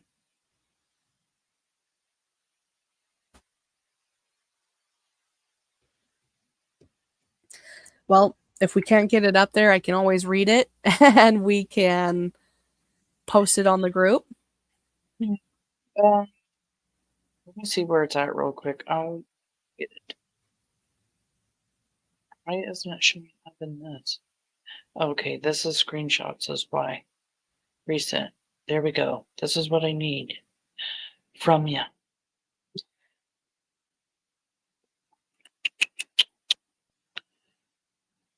Here we go. Yeah, we just felt like it was really important to talk about the things that James has to say because he does, it's just very telling the way that he talks about his mom, the fact that he doesn't call her mom or mother or calls her a liar or can't say one way or another whether she did do something to Kyron or didn't do something to Kyron or, believes that she was capable of, the murder for hires. That's really telling stuff. Yeah. Right. This is her son. He talks about, and in all of that stuff too. I don't think that we put together the ones that talked about him feeling abandoned and stuff either. Yeah, I think those were missed somehow. I don't know what happened, but Because there were a lot of screenshots that talked about him feeling like he was abandoned. Like he repeated it over and over and over again in some of his screenshots. And I'll post them though. Even if we don't cover them here, we'll post them so everybody can see them. And like I said, these are James's screenshots. I took them from his collection. I did not screenshot them myself. You can go find them still on the Kyron Horman World Soldier Facebook page if you go searching. They're still publicly available. But yeah, these are all, he decided to screenshot these conversations himself. And yeah, I agree. He made it clear that he felt abandoned by her. He said it multiple times. In fact, I was just gonna scroll through my phone and see if I had any of those handy. Yeah, you could read those. This is not taking me very long. Matter of fact, it's already almost uploaded into StreamYard. I just had to throw it up on the computer. To me, it is obvious that Terri harmed Kyron. That is what Beverly Lawyer said. Chaos Queen. I'm learning a lot. You guys are doing a great job. Thank you. Thank you. Thank you. Yaya's World. Nope. Soaking it all in right now. I know it's a lot to soak in, and I know sometimes like just going over screenshots and reading stuff like this can get a little redundant or tedious, but it is very, very telling when her son is talking, about these things. And yeah, here it is. I'm throwing it up right now. This is where he talks about his punishment. and how Terri would punish him. Yes. So somebody wrote, this is so sad. It makes me wonder what Terri did to him that would cause him to do this to Kyron. Oh, they're talking about what is in the book that James took Kyron out to the forest and took off his glasses and made him find his way home. And it really terrified Kyron. And James adamantly denies that this happened. This is what this is about. It makes me wonder what Terri did to him that would cause him to do this to Kyron. There were obviously problems since he said that his mother kicked him out of the house. I think bullying is taught, just like the flip side, such as compassion and empathy. He should come clean with how he was treated in order to break the cycle. He replies, I feel like I've answered all the questions, honestly. And Judy again says, based on some of your mom's past behavior with ex-friends and ex-boyfriends, it seems like she has a history of aggressive behavior. One of her ex-boyfriends in California took out a domestic restraining order on her. It seems like she may have been extremely hard on you. Kicking a child out of their home is very extreme, in my opinion. There was nothing that you could have done at age 16 to deserve that to happen to you. And he says, I'm not disagreeing that it's extreme, but the main punishments I experienced in the house only started after we moved in with Kane, which was using cooking utensils as spanking devices and grounding me to my room all the time, like every other day in elementary school and for one whole summer, without anything to use as stimulus, such as a book or a toy. Bathroom breaks had to be granted, no talking, and I could only leave otherwise if I was called for chores or to eat. She definitely hopped on that system and perpetuated it herself too, though, so I believe they are equally responsible for that. So, again, a lot to unpack here. I can't even believe what I'm reading. Being spanked with kitchen utensils, that is abuse. Yeah. That is I've abuse. heard about moms using, and that's all that's going through my head right now is like a wooden spoon or something like that. Yeah. And, you know, he is, he talked about how Kyron didn't get spankings. And then he's talking about being spanked. And he's saying that it happened while she was with Kane.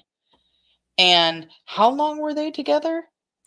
During this particular time when he's saying this, but it sounds like he must have been at like I would say 12 to 13 years old when they first got together. Well, no, because Kyron was a baby. They first got together in 2002, and he was born, I think, in 94. So I guess you're right. Oh, so in 2005 when she got pulled over for the DUI with him in the car, He was Kane, and 11. he was 11. James was 11 at that time. I just Yeah. I think something just now dawned on me that she she was with Kane when the DUI happened. That's right, because Kane kept it from her. Never mind, I answered my own damn question. Sorry to go Yeah. off subject a little bit. I got confused, but that's because there's just so many layers to this case. But yeah, spanking with kitchen utensils. Yep. And grounding me to my room all the time, like every other day in elementary school. That is young. Elementary school. And for one whole summer without even being allowed to read a book. What was he doing? Was he Well, just they, sitting in his bed twiddling his thumbs all day long yeah, until they needed him to clean up something? Yet Terri hired the landscaper because she said she didn't want him doing chores. yeah, right. So it all doesn't make sense. This comment, I was shocked because I'm thinking to myself, Well, I'm, every other day is excessive. yes, Let's ground every other day, he's saying. So it was a constant, I'm in trouble while in elementary school. So how old, you're 5 when you start kindergarten. So you're second, third, fourth, fifth, sixth, you're 11 by 6th grade. So yeah, he was really young, getting punished every other day. My husband was floored when he heard all summer. And it's one thing to be grounded, but the other thing that I found that was just so whatever, like you had to have permission to go to the bathroom. Yeah, very Could strict, only come, exactly. yeah, could only come out to eat or to do chores. And it's hard for me to believe that Kyron wasn't receiving this kind of treatment from the stepmother, right? I mean, Well, maybe he wasn't when Kane wasn't home, yeah. but she could definitely be herself when Kane wasn't home. Somebody said in a live we did, it may have been Lori, how when a child walks into the room and loses their courage and then Mhm. changes what they're going to say. Totally. Yep. What if that was the true statement and she's over here saying, oh, he would walk in a room and stare and then walk out. And it's because he's walking in, he's seeing Terry's there and he's like, oh my God, never mind, turning around and leaving. It's not worth Yep. bringing up. It's not worth causing, potentially getting in trouble.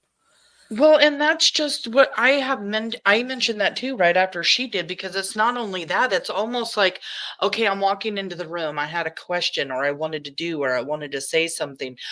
Yeah, now is not a good time because she was around. Maybe he felt like he could, come in and ask his dad or whatever, or she shoots him the evil eye and he knows immediately, like, I can't say anything right now or I'm going to be in trouble tomorrow while my dad's at work. You Yep. know, that's that evil stepmom, that evil stepdad stuff we hear about all the time, which really sucks. Like, don't get me wrong, you guys. I've been married for 30 years this May, and my husband's been an amazing stepdad to two of my children. So I'm not downing step parents. I'm just saying these are the evil step parent stories that we hear about. You know, they can't give that type of love to a child that's not their own. And if you look at her and look at the way she is, yeah, how is that possible for her to love Kyron when she can't even love her own two children? She gave one up and doesn't even barely talk to the other one and has pretty much abandoned him his own life in his own words. Yeah. Exactly. And LK McCain, you wrote, do you think he's being truthful? Maybe he's embellished it. I considered that because he even says himself, not there's no human on this planet that's been 100% truthful their entire life. So yeah, he could be embellishing it. Especially because he's over here blaming Kane, in my opinion, when he says she hopped on that system and perpetuated herself too, though. When remember, Kane never was adopted to, like, Terri was never Kyron's adopted mom, but she was a caregiver. Kane was never uh, James's adoptive father either. So it's almost to me like, would he have been comfortable making these? I don't know. I don't know if it's all true, I think but if it's true. In my opinion, I think it is true. I think this is one of the only things that he says that is true almost out of all of these screenshots that we have read, because he has been deflecting, deflecting, deflecting, deflecting. He hasn't said anything outright totally against his mom without then covering it up. And even though he's talking about Kane, he's saying here she's the one doing the punishment. yeah, It happened through his entirety, through elementary school. Well, Kane and her weren't together that long. So this right. was happening before they even got together. Yeah, So how that's can true. you just blame Kane? And yeah, I can almost see it. I can almost envision it. Here you've got where we have heard time and time again how strict of a teacher she was, how her kids lined up in a straight line and marched down the hallway. It's been talked about how when she was at school and she was there helping the teachers, or well, when she was, sub teaching, how her kids were always doing whatever. And I bet you he wasn't allowed to have toys and he wasn't allowed to have books because she was having him write either essays or write or do schoolwork, curriculum. Just it Yeah. was that type of stuff as her punishment. I can see it now. Oh my God. I just feel like I'm reading her like a book right now because I can see her doing all of this. Yeah, I could see that as well. And especially the whole like have to have permission to go to the bathroom. There again, that controlling Terri that we know. She is, don't even come out to go to the bathroom. You better ask me first. Like I can hear her say it. It's about scaring, it's about controlling with fear. Yeah, because and then I don't know. He doesn't talk bad about her, but in this particular paragraph, it's all no holes barred. Like he's straight going after her. And I just believe every word he says here. yeah. Chaos Queen says she's got to go to bed, but we'll finish this in the morning. Good night, everyone. Good night. Good And we're night. pretty much done, so you don't have to come back and watch anything. You can if you want. Yes, I'm still trying to see if I can find those abandonment ones before we go, but if not, I'll post them in the group in the morning. So Yeah, I totally believe this. And Kathy Giles says, I have heard that Kyron was not allowed to get out of his bed in the morning until he was called for. I heard Kane say that Kyron had chores such as feeding the cat, washing his own dishes, and clothes. I have actually heard that too, that he did wash his own clothes and fed the cat. I don't know about his dishes. He may have had to rinse them off and like put them in the dishwasher. Um, I do kind of sort of remember hearing something about not being able to get out of bed in the morning unless he was told he could or was called for, but I can't remember where. And yeah, that makes me did Kathy, if you're still here, can you tell me, was that something that Kane said? Because I think I'm actually remembering the article that you're speaking of.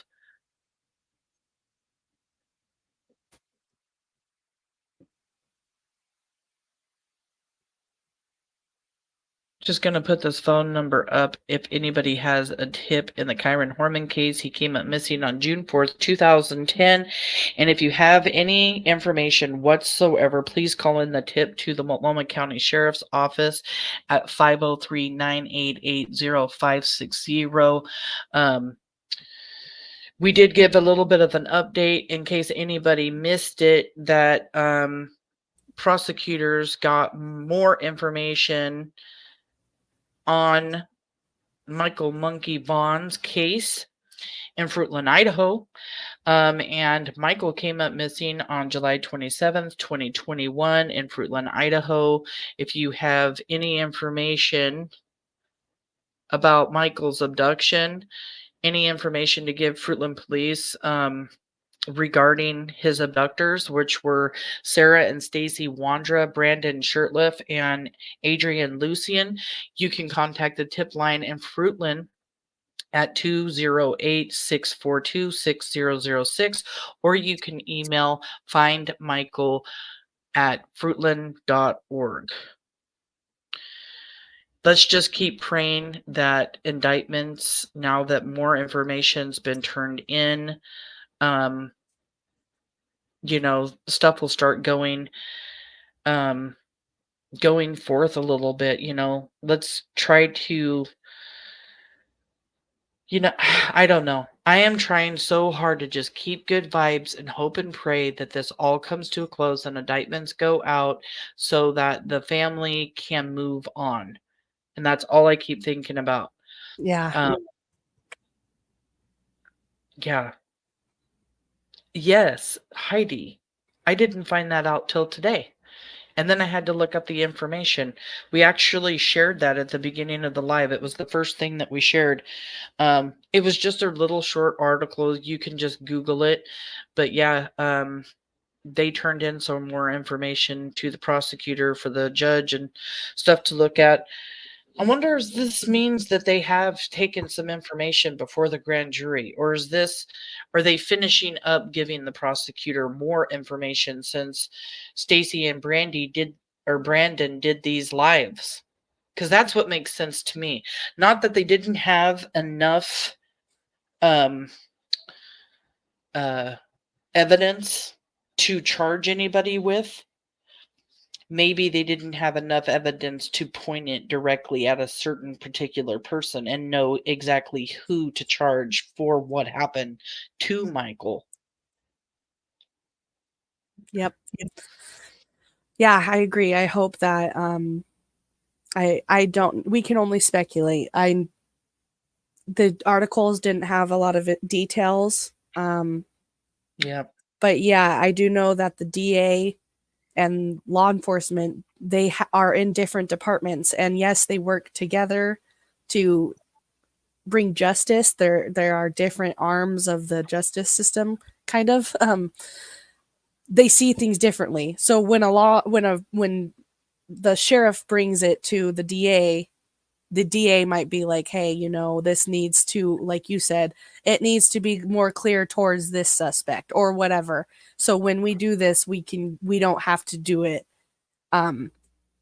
multiple times, or I don't know. I saw in that article, I want to do some more research because I didn't get a lot of research or a lot of time to research this before our live tonight. It said that they are going to have a judge sign off on this one, whereas the last time it was going to go to a grand jury. So I would like to know. Yeah, I I would noticed that too. That's read why that. that's why I mentioned something about the grand jury. So it's like, what does this mean? Like, did a grand jury look at it before? That's kind of why I mentioned the grand jury before. And yeah, because this one says that this one's going to the judge. Hello, Josh from the lab. You're here. Nice to see you here.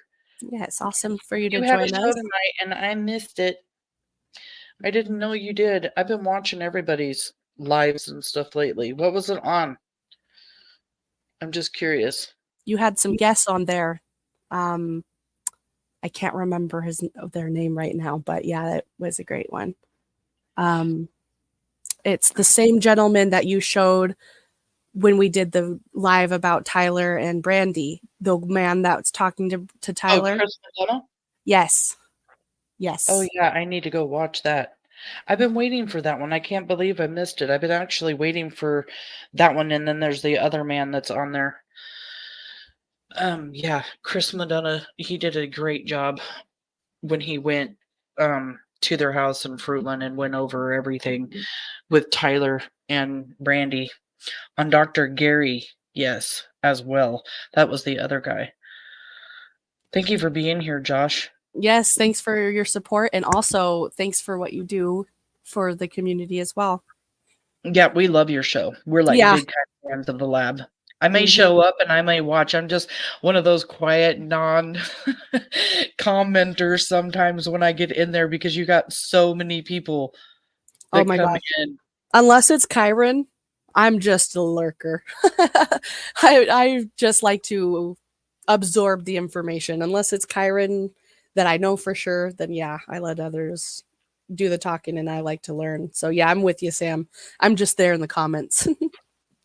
Yeah, and Purple, she's got such a relaxed, little lives where you can get in there and like have a bunch of conversations and stuff, which is what our live last night kind of turned into for a little over an hour or so. We just, after everything was done, we just kind of started talking about things.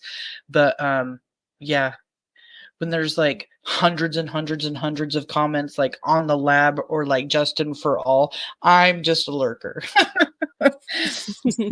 Sometimes those live chats can go fast. So He sent you my show? What? That's so cool. that is That's so cool. cool to know. That's awesome. I've got the biggest friggin' grin on my face right now. I am not even gonna lie. What a Oh my compliment. gosh, That's what the awesome. hell? That's so freaking cool.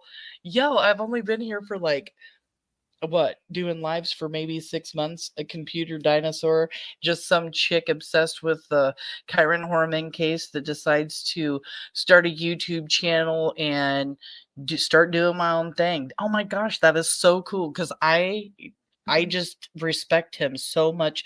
What he's doing for the Cold Case Foundation, I just, oh my gosh. Everything he does is just so important. I'm always watching his shows. I go back and watch his old shows, so that's so cool to know. Thank you, Josh, for letting me know. Now I'm really glad that you came and let me know. That's awesome. Yeah, it was the one about Stacy's history. Oh, yeah. Yeah, That we that dug a was a little great bit deep live. on that one. Yep, found some good information on surprising information. I shouldn't call it good, just surprising. Yeah, getting out of that, what was it, the Montana something center, Yeah. and it being shut down and being sued, and yeah. Hello, beautiful Brandy. I hope you're having a good day today, hon. Keep hope, strength, and prayers for Michael's, all of our families, Ellie, our community, near and far. Thank you all so much. We love you, girlfriend. Always, always, always thinking you or thinking about you. How is that baby liking her pink rose quartz? I just thought that it was just so cute. I hope she's able to wear it. I know it's like marble size, and I don't know if she's um young enough to where she like wants to put stuff in her mouth. I was kind of almost hesitant to send it, but yeah, I just thought that Bugs was really, really gonna like it. Yep, can't wait for arrest to come. That's right. Can't come soon enough. I'm still sitting here just like stoked that Chris Madonna's like, hey Josh, go check out so and so. That's so friggin' cool. I love that. Well, it's just because I respect Chris so much, so that's so awesome. You guys don't even know how many times I like go into and just like will search in there to find, and I can't even remember who it was that turned me on to that. I think I was looking up Monkey's case and then ran across Brandy on a show.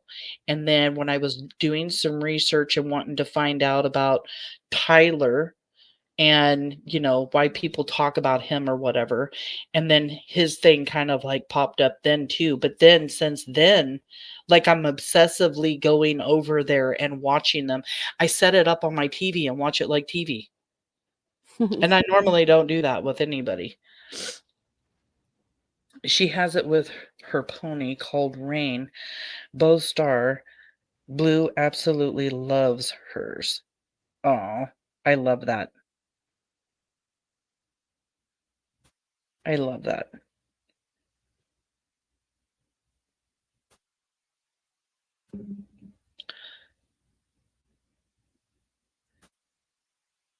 I'm just sitting here reading comments.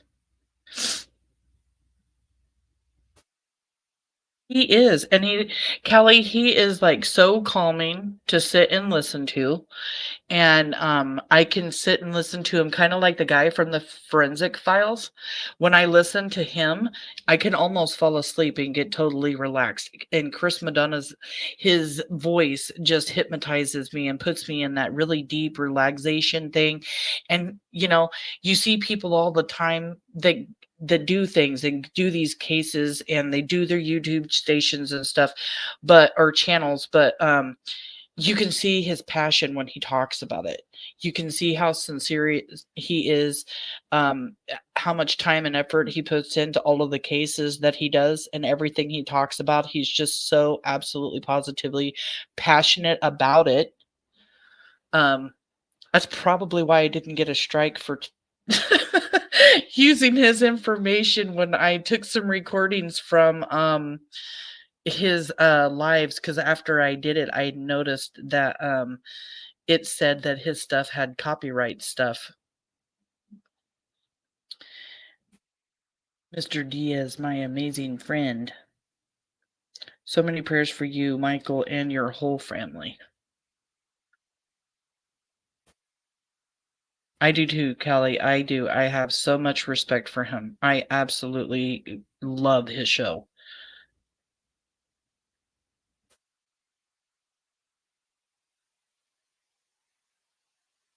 We love seeing you here, Brandy. hate it under the circumstances, but we love knowing that you're here. We're always here to give support.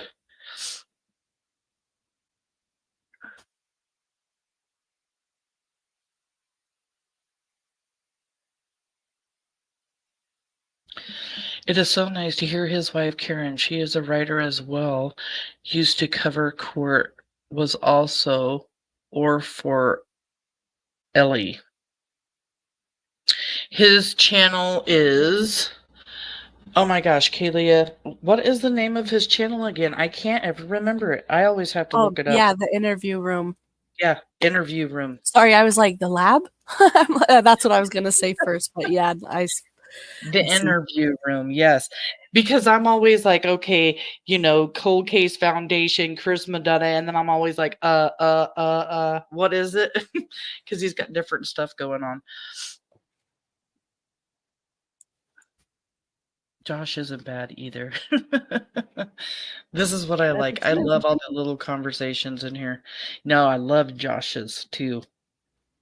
I do. I quietly sit in the back and just like check everybody out, see what they're doing, who they're talking about.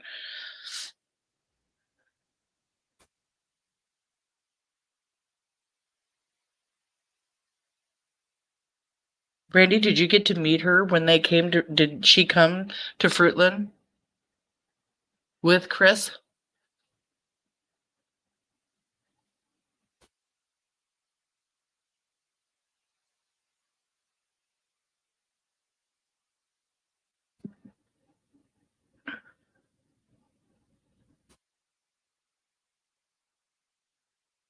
Thank you, Heidi, for throwing that up.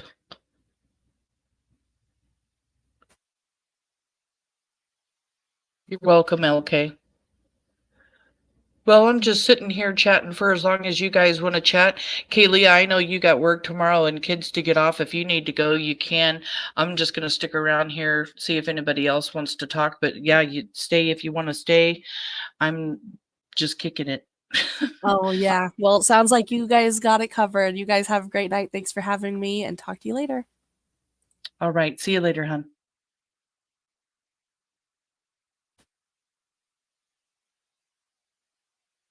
She did come. She was absolutely lovely and so kind. That's so cool. Yes, and thank you for throwing up the lab too.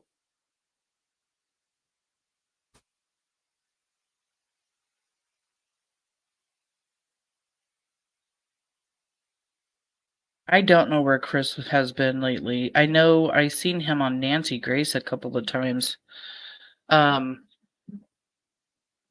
What was he covering?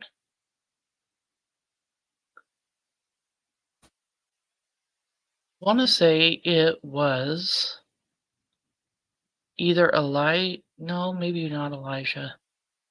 It was one of the recent things he was covering, but Nancy Grace had him on the show. He didn't get to talk much, though. Nobody ever does on her show much.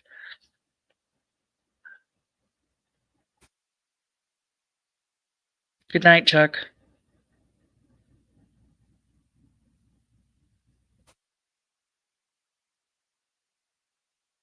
Thank you for throwing purple out there, too.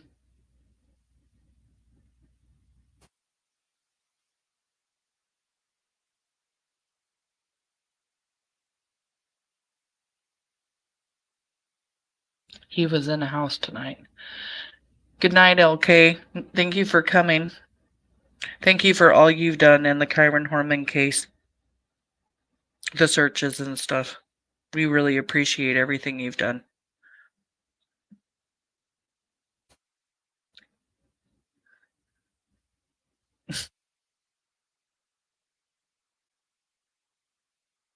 Yeah, I think I am going to get off too. It's been almost 4 hours. It's starting to get late. Hubby's got to get up at 4:30 in the morning. I am so glad that everybody was here tonight. I was so happy I had Kaylia with me tonight. Josh, thank you for showing up and letting me know about Chris sending it over. That's so cool. I'm going to be tickled pink about that for probably the next week. That's so cool.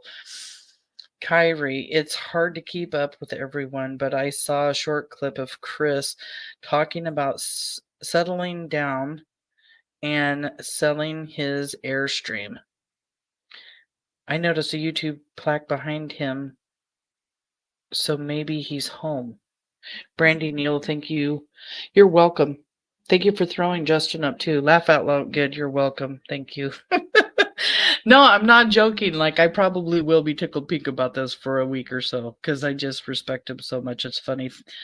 Glad to see you, Brandy. Glad to see everybody. Thank you guys for coming. Yeah, I appreciate you guys. I'll see you on the next one.